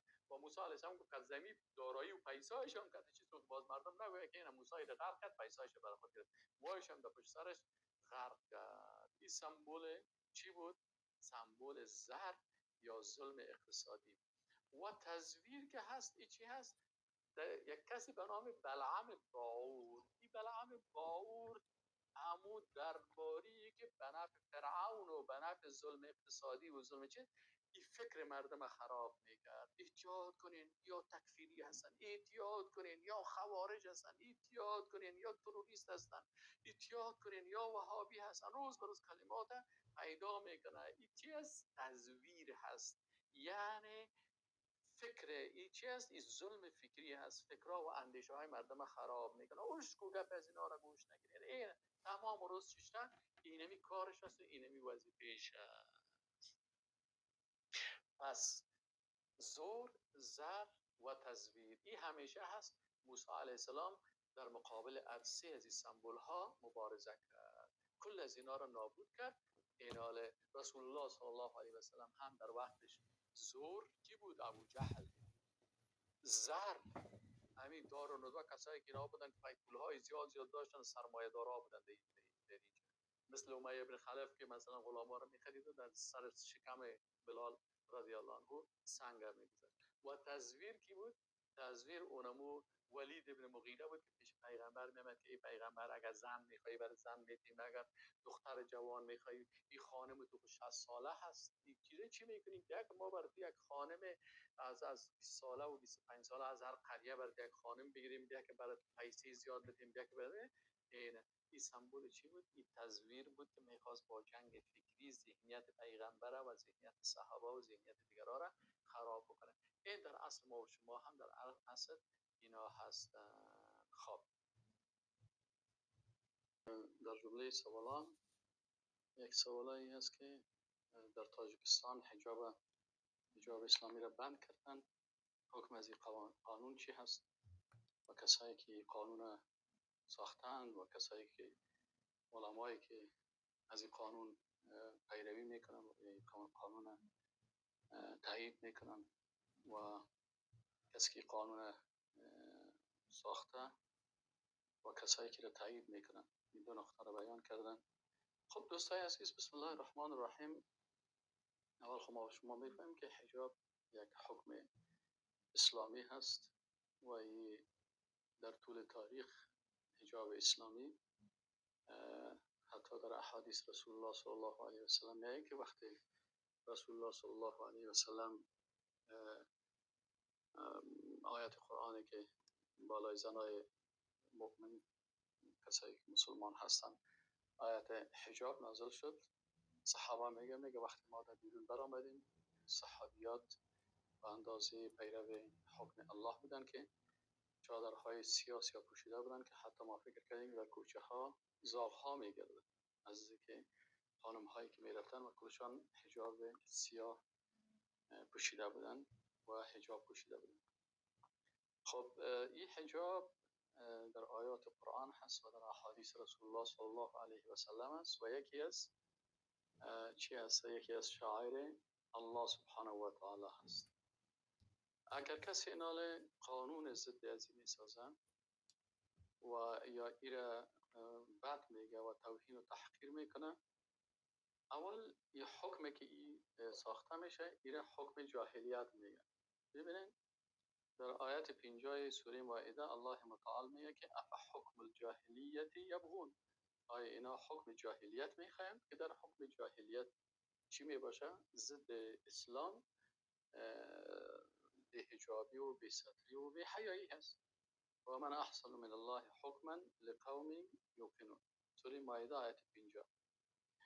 و عبدالله بن عباس رضی الله عنهما میگه که نبی صلی الله علیه و سلم گفت که ابغض الناس الی الله ثلاثه، مبغوضترین، بدترین و زشتترین انسان ها پیش الله سه کس هستند. ملحد فی الحرم، کسی که در حرم شریف الحاد میکنه، و مبتغ فی الاسلام سنت الجاهلیه، کسایی که در اسلام روش های جاهلیت هدف قرار میدن، و سوم کسی که و مطلب دم امرئ بغیر حق لیحرق دمه، یا کسی که خون یک شخصی را به ناحق میخواد که او را خونش بریزه. در حدیث صحیح بخاری هست 6882. حسن بصری رحمه الله را ما شما میشناسیم. این چی میگه؟ میگه من حکم بغیر حکم الله، هر کسی که حکم کرد بغیر از حکم الله و حکم الجاهلیه، یه حکمش حکم جاهلیت است، یعنی حکم جاهلیت که ضد اسلام است. ابن زمانین ای هم در مورد حکم جاهلیت میگه و هو ما خالف کتاب الله و حکمه، هر حکمی که مخالف قرآن و سنت باشه، مطابق مخالف حکم الله باشه، این حکم جاهلیت است. امام ابن کثیر میگه ینکر تعالی علی من خرج عن حکم الله المحکم المشتمل على كل خیر الناهی عن كل شر و عدل عن كل شر و عدل الى ما سواه من الاراء والاهواء والاصطلاحات. میگه الله متعال اف حکم الجاهلیت در تفسیرش میگه که کسایی که چی میسازن، الله انکار میکنه بالای کسایی که احکام شریعت الله را تغییر میدن با نظریات و اصطلاحاتی که ایره اشخاص بدون استناد شریعت یعنی ساختن، یعنی ضد شریعت. کما کان اهل الجاهلیت، مثل که اهل جاهلیت یحکمون حکم میکردن به من الضلالات و الجهالت، از دلالت ها و گمراهی ها، مما يدعونها بآرائهم و اهوائهم و کما يحكم به التتار من السیاسات الملکیت المأخوذه عن ملک چنگیز خان. بازی میگه در وقت علامه ابن کثیر اما چنگیزی ها قانون ساخته بودن به نام علی صاحب و ایره باز میگه که از مختلف شریعت ها گرفته بودن، از قوانین مختلف، و ایره تطبیق میکردن. و من فعل ذلك منهم، ببینن آل کسی که در وقت علامه ابن کثیر شریعت الله را تغییر داد و قانون دیگی را آورد که اون قانون مختلط است از قوانین یهودیت و نصرانیت و افکار و اندیشه های چنگیز خان و از بعضی چیزا ساخته، اینا میگه کسی که نمی قانون ساخته، ابن کثیر میگه فهو کافر یجب قتاله، این کافر است، قتال ازی واجب است که به امر ازی جنگیده شود، حتی یرجع الی حکم الله و رسوله صلی الله علیه و سلم، تا ای به حکم الله و رسول برگردد. این تفسیر ابن کثیر نمی چیز است. و علما در این راست ها زیاد اقوال است. میگه فجعل الحکم حکمین لا ثالث لهما. عبدالله دمیجی نشته کرده که الله متعال دو حکم بیان کرده، سه حکم نیست، دو حکم است. حکم اسلامی و هو الحکم به کتاب الله و سنت رسوله. یکی حکم اسلامی هست که حکم مطابق کتاب الله و سنت رسولش است، و حکم جاهلی و دیگه حکم جاهلیت است، و هو ما خالف ذلك، و که مخالف حکم قرآن و سنت. اینا من حجاب قوانین است که ضد شریعت الله هست و این حکم جاهلیت است. و کسی که قانون ساخته هست این چی است؟ این در جمله طواغیت میره. خب حال علما در مورد قوانینی که مثلا ساخته میشه و این قوانین طبعا قوانین سیکولاری هست یا از دموکراسی هست یا از کمونیسم گرفته هست، اینا میگن که خود امی قوانین بیدینی که است محمد بدری نوشته میکنه و نحن نرفض العلمانیه لانها کفر بواح. میگن ما سیکولاریسم رد میکنیم به خاطر که نظام سیکولاریستی کفر بواح است، کفر آشکارا هست. از حاکمی که مطابق سیکولاریسم حکم میکنه این میگه که این کفرش کفر بواح و آشکارا هست. مجمع فقه اسلامی در کنفرانس کشورهای اسلامی در فیصله 99 در مورد امی نظام سیکولاریستی، حالا که فعلا تطبیق میکنن مثلا نظام دیگه که ما نظام داریم که سیکولار باشه و در اونجا چی هست، اونا نوشته کردن که دعوتون اینا میگه که یک اندیشه الحادی است. سیکولاریسم یک اندیشه کفری است. و مفتیان لجنه دائمی بحوث در فتوای شماره 18396 نوشته کرده که سیکولاریسم که از دعوتون فاجرتون کافره، دعوت کفری هست، فجور و کفری هست. و یکی از مفتیای جامعه الازهر چی میگه؟ میگه که همین سیکولاریسم به هذا المفهوم و هو عدم المبالات بالدین، به دین احترام قرار داده نمیشه و دین به قانون نمیگیره، یا باه الاسلام ایره اسلام رد میکنه. و مفتی سودان، من یقول از اینا رو مثلا شما اگر ببینید یکی از مفتی های سودان است، این درباره همین نظام سیکولاریستی که نظام های ضد حجاب و ضد شریعت و ضد دین و ضد قرآن هست و قوانین خود ضد قرآن میسازن، این میگه که سیکولاریسم که است العلمانیت و سیکولاریسم کفر بواح. این در سودان این فتوا داده شده است. شبکه های اینترنتی مثل اسلام ویب، سید الفواید، طریق الاسلام و الاسلام، این دیگه فتاوای علمای مختلف ذکر میکنن. اینا میگن که العلمانیت و سیکولاریسم که است لیست معصیه، گناه نیست، بل هی کفر بواح، کفر آشکارا هست. و قبول الکفر و رضا به کفر، کسی را قبول میکنه و یا به این رضایت نشان میده این هم کفر است. شیخ علوی سقاف و علمای همکار از چی میگن؟ میگه وقد اجمع العلماء على ان المستحل لما حرمه الله مما هو معلوم من الدين بالضروره و متواتر فهو کافر. اگر کسی یک چیزی که الله او را حرام کرده و معلوم است از دین به ضرورت و او حرام حلال میسازه فهو کافر خارج عن دین الاسلام، کافر است، خارج است از دین اسلام. یعنی یک کسی حکم الله را تغییر میده، حلال حرام میسازه و حرام حلال میسازه، این هم حکم کرده به مفتیای مختلف هستن، در اصلشون عالم بوده ذکر میده. و همچنین کسایی که درباره کمونیسم هم این قسم فتواها هست، کمونیسم هم میگن که چی است؟ این علمایی که فعلا که مثلا در تاجیکستان و در این منطقه هست یا از سکولاریسم دو بخش داره، یک بخش سکولاریسم شرقی است، یکی سکولاریسم غربی هست. کلش سیکولر هستند و کلشان به کفر داخل هستند. سیکولر شرقی که از چین و روسیه و اتحاد شوروی سابق بود که اینا نظام کمونیسم و سوسیالیسم تطبیق میکردن و این کمونیسم غربی که است که در اروپا و امریکا هست، سوسیالیسم ببخشید غربی، این سیکولاریسم غربی، اینا که هستن اینا دموکراسی و جمهوریت و این سیستم هایی را که تطبیق میکنن این هم کلشان مربوط میشه کلشان برای سیکولاریسم و ما شما فتاوای علما را در مورد سیکولاریسم خواندیم. منتها واسپاسان اونا لیبرال دموکرات میگن یا سوسیال دموکرات میگن و حالا بسیاری کسا که هستن بعضشان از اونجا گرفتن و بعضشان از اونجا گرفتن، خلاصه اصلشان به مو سیکولاریسم برمیخوره. خب این حال حاکمی که حکم به ضد شریعت الله میکنه و قوانین میسازه، این در قرآن عظیم الشان بر از اینا طاغوت گفته شده هست. مثلا صاحب لسان العرب در کتاب خود میگه که الطاغوت فمن یکفر بالطاغوت و یؤمن بالله، در قرآن عظیم الشان است. حالا میگه که طاغوت چی هست؟ میگه طاغوت ما عبد من دون الله، طاغوت هر کسی که عبادت میشه به غیر الله، و کل رأس فی الضلال، و هر رأس در گمراهی، طاغوت است.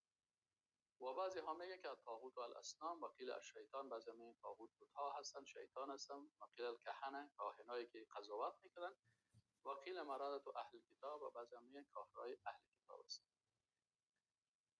در قرآن عظیم الشان در طاغوت آیات زیاد آمده است. مثلا الم تر الی الذین اوتوا نصیبا من الکتاب یؤمنون بالجبت و الطاغوت، در اینجا هم در آیات شریف آمده هست و علما در اینجا چی کردن؟ جابر رضی الله عنه میگه که کانت الطواغیت التي يتحاكمون الیها فی جحین واحد، یا طاغوتایی که مردم باز میرفتن پیش از اونا برشون قضاوت میکردن، فیصله میکردن، در هر منطقه، در جحینه بود، در اسلام بود، در کل منطقه میگه یکی بود. خب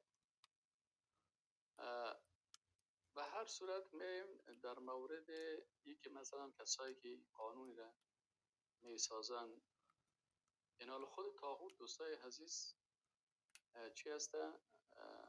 علما در مورد طاغوت اقوال زیاد دارن. خلاصی از اینا یک تعریف دقیقی که کرده هست چی هست؟ تعریف علامه ابن قیم جوزی رحمه الله هست که ابن قیم جوزی میگه که طواغیت هر بنده که از حد خود تجاوز بکنه من معبود او مطبوع او مطاع.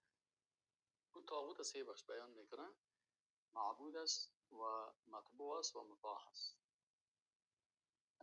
این یافت تعریف دقیق شد از ابن قیم جوزی میگه ما تجاوز به العبد و حده، تعریف علامه ابن قیم جوزی هست. میگه طاغوت چی است؟ هر کسی که از حد خود تجاوز بکنه من معبود او مطبوع او مطاع. خواه این طاغوت کسی باشه که مردم به عبادتش، مردم رو عبادت میکنن، یا از او متابعت میشه ضد شریعت الله، او مطاع، یا از او اطاعت میشه. پس اینا اینجا مطاع، مطبوع و معبود سه قسم طاغوت شد. یکی طاغوت مطاع کدام یکی هست که علامه ابن قیم جوزی گفته؟ اون کسی که قانون میسازه ضد شریعت الله، اعلان میکنه، اون اعلان کردن مثل حجاب قانون ساخت و این قانون ضد شریعت الله است. اینال اینی طاغوت مطاع گفته میشه. اینال ایمان انسان چه وقت قبول میشه که فمن یکفر بالطاغوت، به این طاغوت باید کافر شوی. فمن یکفر بالطاغوت و یؤمن بالله. طاغوت مطبوع چی میگن؟ طاغوت مطبوع علمایی هستند که اونا برای طاغوت مطاع فتوا جور میکنن، مثل احبار و رهبان یهود. طاغوت مطاع قانون میسازه، فیصله میکنه که باید اینی قسم باشه. و طواغیت مطبوع علما و مفتی های هستند که اینا باز میخیزن امی طاغوت برش فتوا میدن که گپای درست است، قانونش درست است، ضد شریعت الله گفتن. این هم طاغوت است، این هم طاغوت است. اون قانون ساخته هم طاغوت است، باید به اون هم کافر شه. و این مطبوع است و این هم کافر شد و یارویشان کافر هستند. و سوم قسم طاغوت است که دیگران را به عبادت خود دعوت میکنه. عبادت چه قسم؟ مثلا مردم میره به رکوع و سجده میکنه و این دعوای الوهیت میکنه و چوب شیشه و کسی را چیزی نمیگه. پس طاغوت مطبوع اتخذوا احبارهم و رهبانهم اربابا من دون الله. این دلیلش از قرآن. و وقتی که از رسول الله صلی الله علیه و سلم پرسان شد، رسول الله صلی الله علیه و سلم بله اینا را چرا اینا احبار و رهبان رب خود گرفتن؟ به خاطر از اینا که احلوا لهم الحرام و حرموا علیهم الحلال. علما و مفتیایی بودن که حلال حرام می ساختن، حرام حلال می ساختن. طاغوت مطاع قانون ساخت ضد شریعت الله و حلال حرام ساخت، این هم طاغوت شد. و علمایی که اینا آمدن بر زمین قانون کفری فتوا میدن که خوب قانون است، اینا هم طاغوت است. اینا نه پشت از این نماز میشه و باید به این کافر شوی و درس زیره و فتوای زیره و کل زیره. نگفته که فمن یکفر بالطاغوت المطاع تنها با اون طاغوت کافر شوی، نه به هر سه قسم طاغوت باید فمن یکفر بالطاغوت و یؤمن بالله. بعد از ایمان انسان قبول میشه. اول لا اله هست، باز الا الله هست. اول لا اله بگوی کل از اینا رو نفی کنید. پس این مشکل در این که چی هست؟ این طاغوت و طاغوت به اشکال مختلف در لباسهای مختلف می، گاهی به شکل رئیس جمهور و به شکل سردار و فلان و پادشاه و جامعه ضد شریعت الله قانون می‌سازند، گاهی به شکل علمای درباری و به اشکال مختلف، یعنی به شکل نظام و به شکل قاضی و به شکل زنا، کل از اینا داخل میشه. این حاکمی که حکم میکنه به غیر ما انزل الله، قانون ساخت، طاغوت شد. حالا که قانون خود بالای مردم تطبیق میکنه، بالای مردم تطبیق میکنه، این چی هستن؟ بر از اینا هم طاغوت و سرکش گفته شده هست.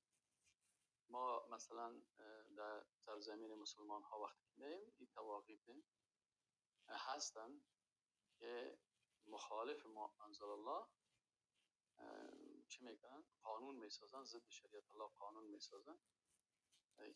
و طبعا در چیز هم گفتیم که امیر چی که از مخالف ما انزل الله 4 حالت دارن. یکی است که شریعت تغییر نمیدن، شریعت تغییر نمیدن. یه حالت اولش است، یک نفر حکم کرد بغیر ما انزل الله، این شریعت تغییر نداد، لکن چی کرد؟ لکن این در یکی از اجتهاداتش اشتباه کرد. این حالا در قسمت رسول الله صلی الله علیه و سلم میگه که اذا اجتهد خواب، در این قسمت رسول الله صلی الله علیه و سلم به حدیث میگه که امام بخاری روایت میکنه عن عمرو بن العاص انه سمع رسول الله صلی الله علیه و سلم اذا حكم الحاكم فاجتهد ثم اصاب فله اجران. یک حاکم حکم به غیر ما الله کرد، و اساس چی کرد؟ اجتهاد کرد و اهل اجتهاد هم بود، ولیکن در اینجا غلطی کرد. این حکم چی است؟ رسول الله صلی الله علیه و سلم میگه اذا حكم الحاكم فاجتهد ثم اصاب فله اجران. اگر در اجتهاد خود اصابت کرد، الله برش 2 اجر میده، هم اجر ثواب اجتهادی که کرده و هم چون راه خوب پیدا کرده. و اذا حکم فاجتهد، اما اگر حکم کرد پس اجتهاد کرد ثم اخطا، در اجتهاد خود خطا کرد، فله اجر، برزی گناهش که غلطی کرده بخشیده میشه و به خاطر اجتهادش برزی چی داده میشه؟ اجر داده میشه. خب این باز علما تفسیر کردن که این هم باز به هر حالتش فرق میکنه، خصوصا باید او کس اهل اجتهاد باشه، اما هر کسی نمیدونه که چیز. حالت دومی که هست، خب این حالت اول اجتهاد کرد و در اجتهاد خود خطا کرد، مخالف منزل الله حکم کرد، این در مقابل اجتهاد خود ثواب بود، کافر نشد. حالت دومی است که این انسان قانون تغییر نداده، شریعت تغییر نداده، بلکه شریعت الهی در کل جای تطبیق میشه، مثل زمان خلفای راشدین، مثل زمان عباسی ها و اموی ها. لکن این حاکم در یک حالت نفسش سرش غلبه کرد، یک فیصله کرد، یا خلیفه هست یا والی هست یا قاضی هست، یک حکم کرد به غیر ما انزل الله، به اساس چی کرد؟ با اساسی که در این قضیه خاص چی شد، در این قضیه خاص بالای ازی نفسش غلبه کرد. در اینجا علما چی میگن؟ در اینجا علما میگن که این کافر نمیشه و اگر کفر هم برای استعمال بکنیم کفرش دون کفر است، یعنی گناهش گناه هست. یعنی قانون شریعت تغییر ندادن، شریعت تغییر ندادن. بنا این شخصی که شریعت تغییر نداده در محاکم در کل جای شریعت الهی تطبیق میشه، لکن خود ازی حاکم در یک جای نفس غلبه کرد، حکم الله یک چیز بود که حق از فلانی بود، زمین تجریب از فلانی بود، ای گرفت این زمین به یک کس دیگه داد، مخالف حکم الله ی حکم کرد. اینال ای گناهگار شد، گناه کبیره. و اگر در کفر هم بگوی کفرش کفر دون کفر. این حالت دومی هست. ما باید حالت ها را بفهمیم. حالت سومی چی هست که یک نفر شریعت الله را تغییر میده و عقیده خود اعلان میکنه و میگه که او مردم ما اینمی حکم الله را قبول ندارم. وزیر هم علما میگه که یعنی بعضی اوقات این شخص عقیدتاً حکم تغییر میده و عقیدتاً به این عقیده هست که شریعت الله یا قبول نداره، شریعت این هم کافر است، یا میگه که شریعت مساوی قانون مکه است از شریعت که بلندتر و خوبتر است، این هم کافر میشه. و یا یکی مثلا میگه مساوی هست، در این صورت هم کافر میشه. یا یکی میگه اینجا علما درباره از این تشریحات دادن که من در درس‌های دیگه ایره بیان کردم. پس اینال کسی که مثلا حکم حجاب اعلان میکنه و تطبیق میکنه، این در کسی است که شریعت چی کرد؟ کاملا از بین برد. اینال گناه نکرد، این شریعت از بین برد. و من لم یحکم بما انزل الله، این در این حکم کفر از چی است؟ کفر آشکارا هست.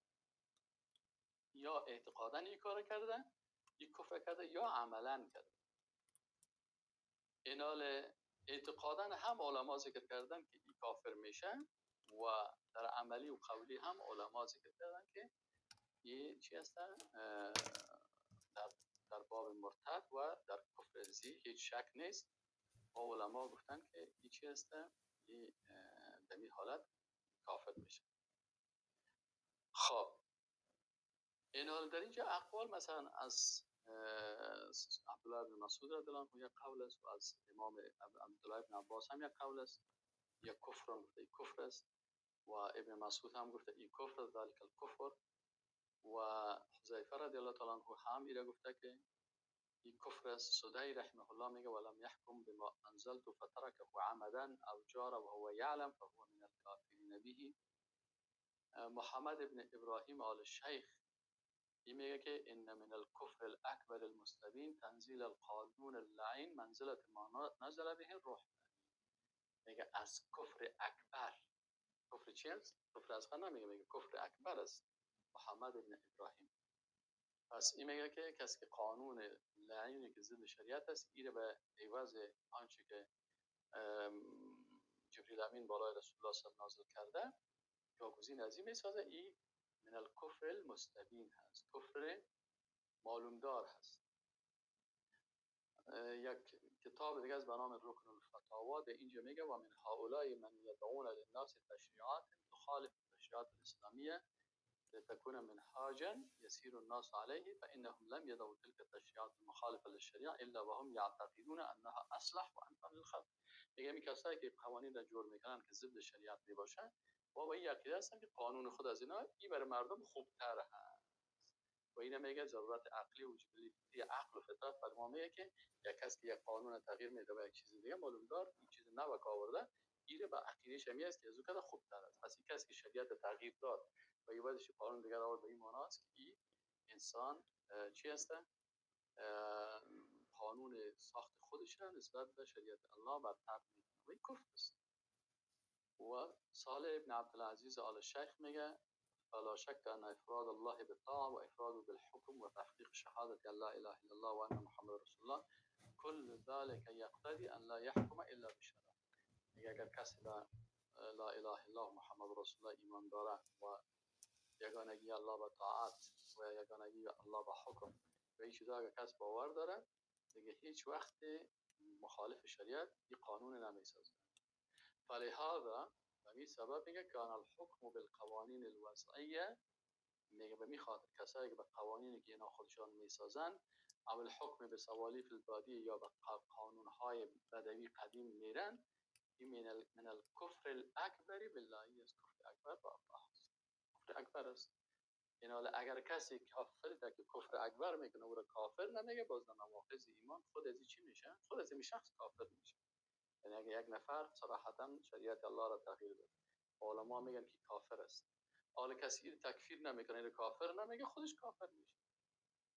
خب عبدالله ابن جبرین ابن عبدالعزیز جبرین چی میگن؟ من یدعو الى عدم تحکیم شرع الله، کسی که میگه حکم شریعت شریعت الله تطبیق نمیکنم، و الى تحکیم القوانین الوضعیه محاربه للاسلام و بغضا له، این قوانین خودشان وضع کرده اینه میره تطبیق میکنه به خاطر ضدیت و بغض به اسلام، الذين يدعون الى سفور المرأة، مثل کسایی که حاکم تاجیکستان میگه مثل کسانی که دعوت میکنه به طرف چی؟ به طرف سفور المرأة و اختلاطها بالرجال اجانب دعوت میکنه. که کسی که قانون ساختن یا تا کسی که دعوت میکنه، یعنی کسی دعوت میکنه به طرف سرلوچی و برهنگی و بی‌حجابی و یکی دعوت میکنه به طرف اختلاط به مردهای نامحرم در مکاتب و در وظایف، و دیگه دعوت میکنه مردم به سود و دعوت میکنه به منع تعدد زوجات و دیگه چیزهایی که ضد شریعت است.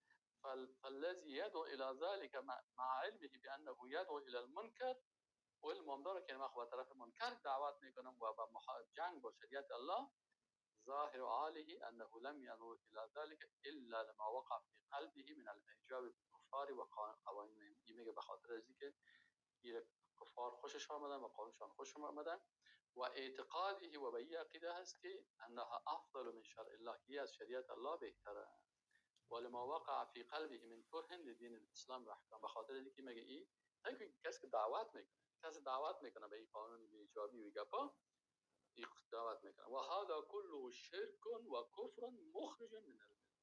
یعنی اگر یک کسی به طرف بی‌حجابی و به طرف سود و به طرف قوانین ضد شریعت الهی مردم تنها دعوت میکنه، میگه این کفر مخرج از ملت است. حالا کسی که قانون میسازه چی هست؟ و من كانت هذه حقیقت حاله، کسی که حالت داشت فقط وقع في الشرك الاکبر. میگه این چی هست؟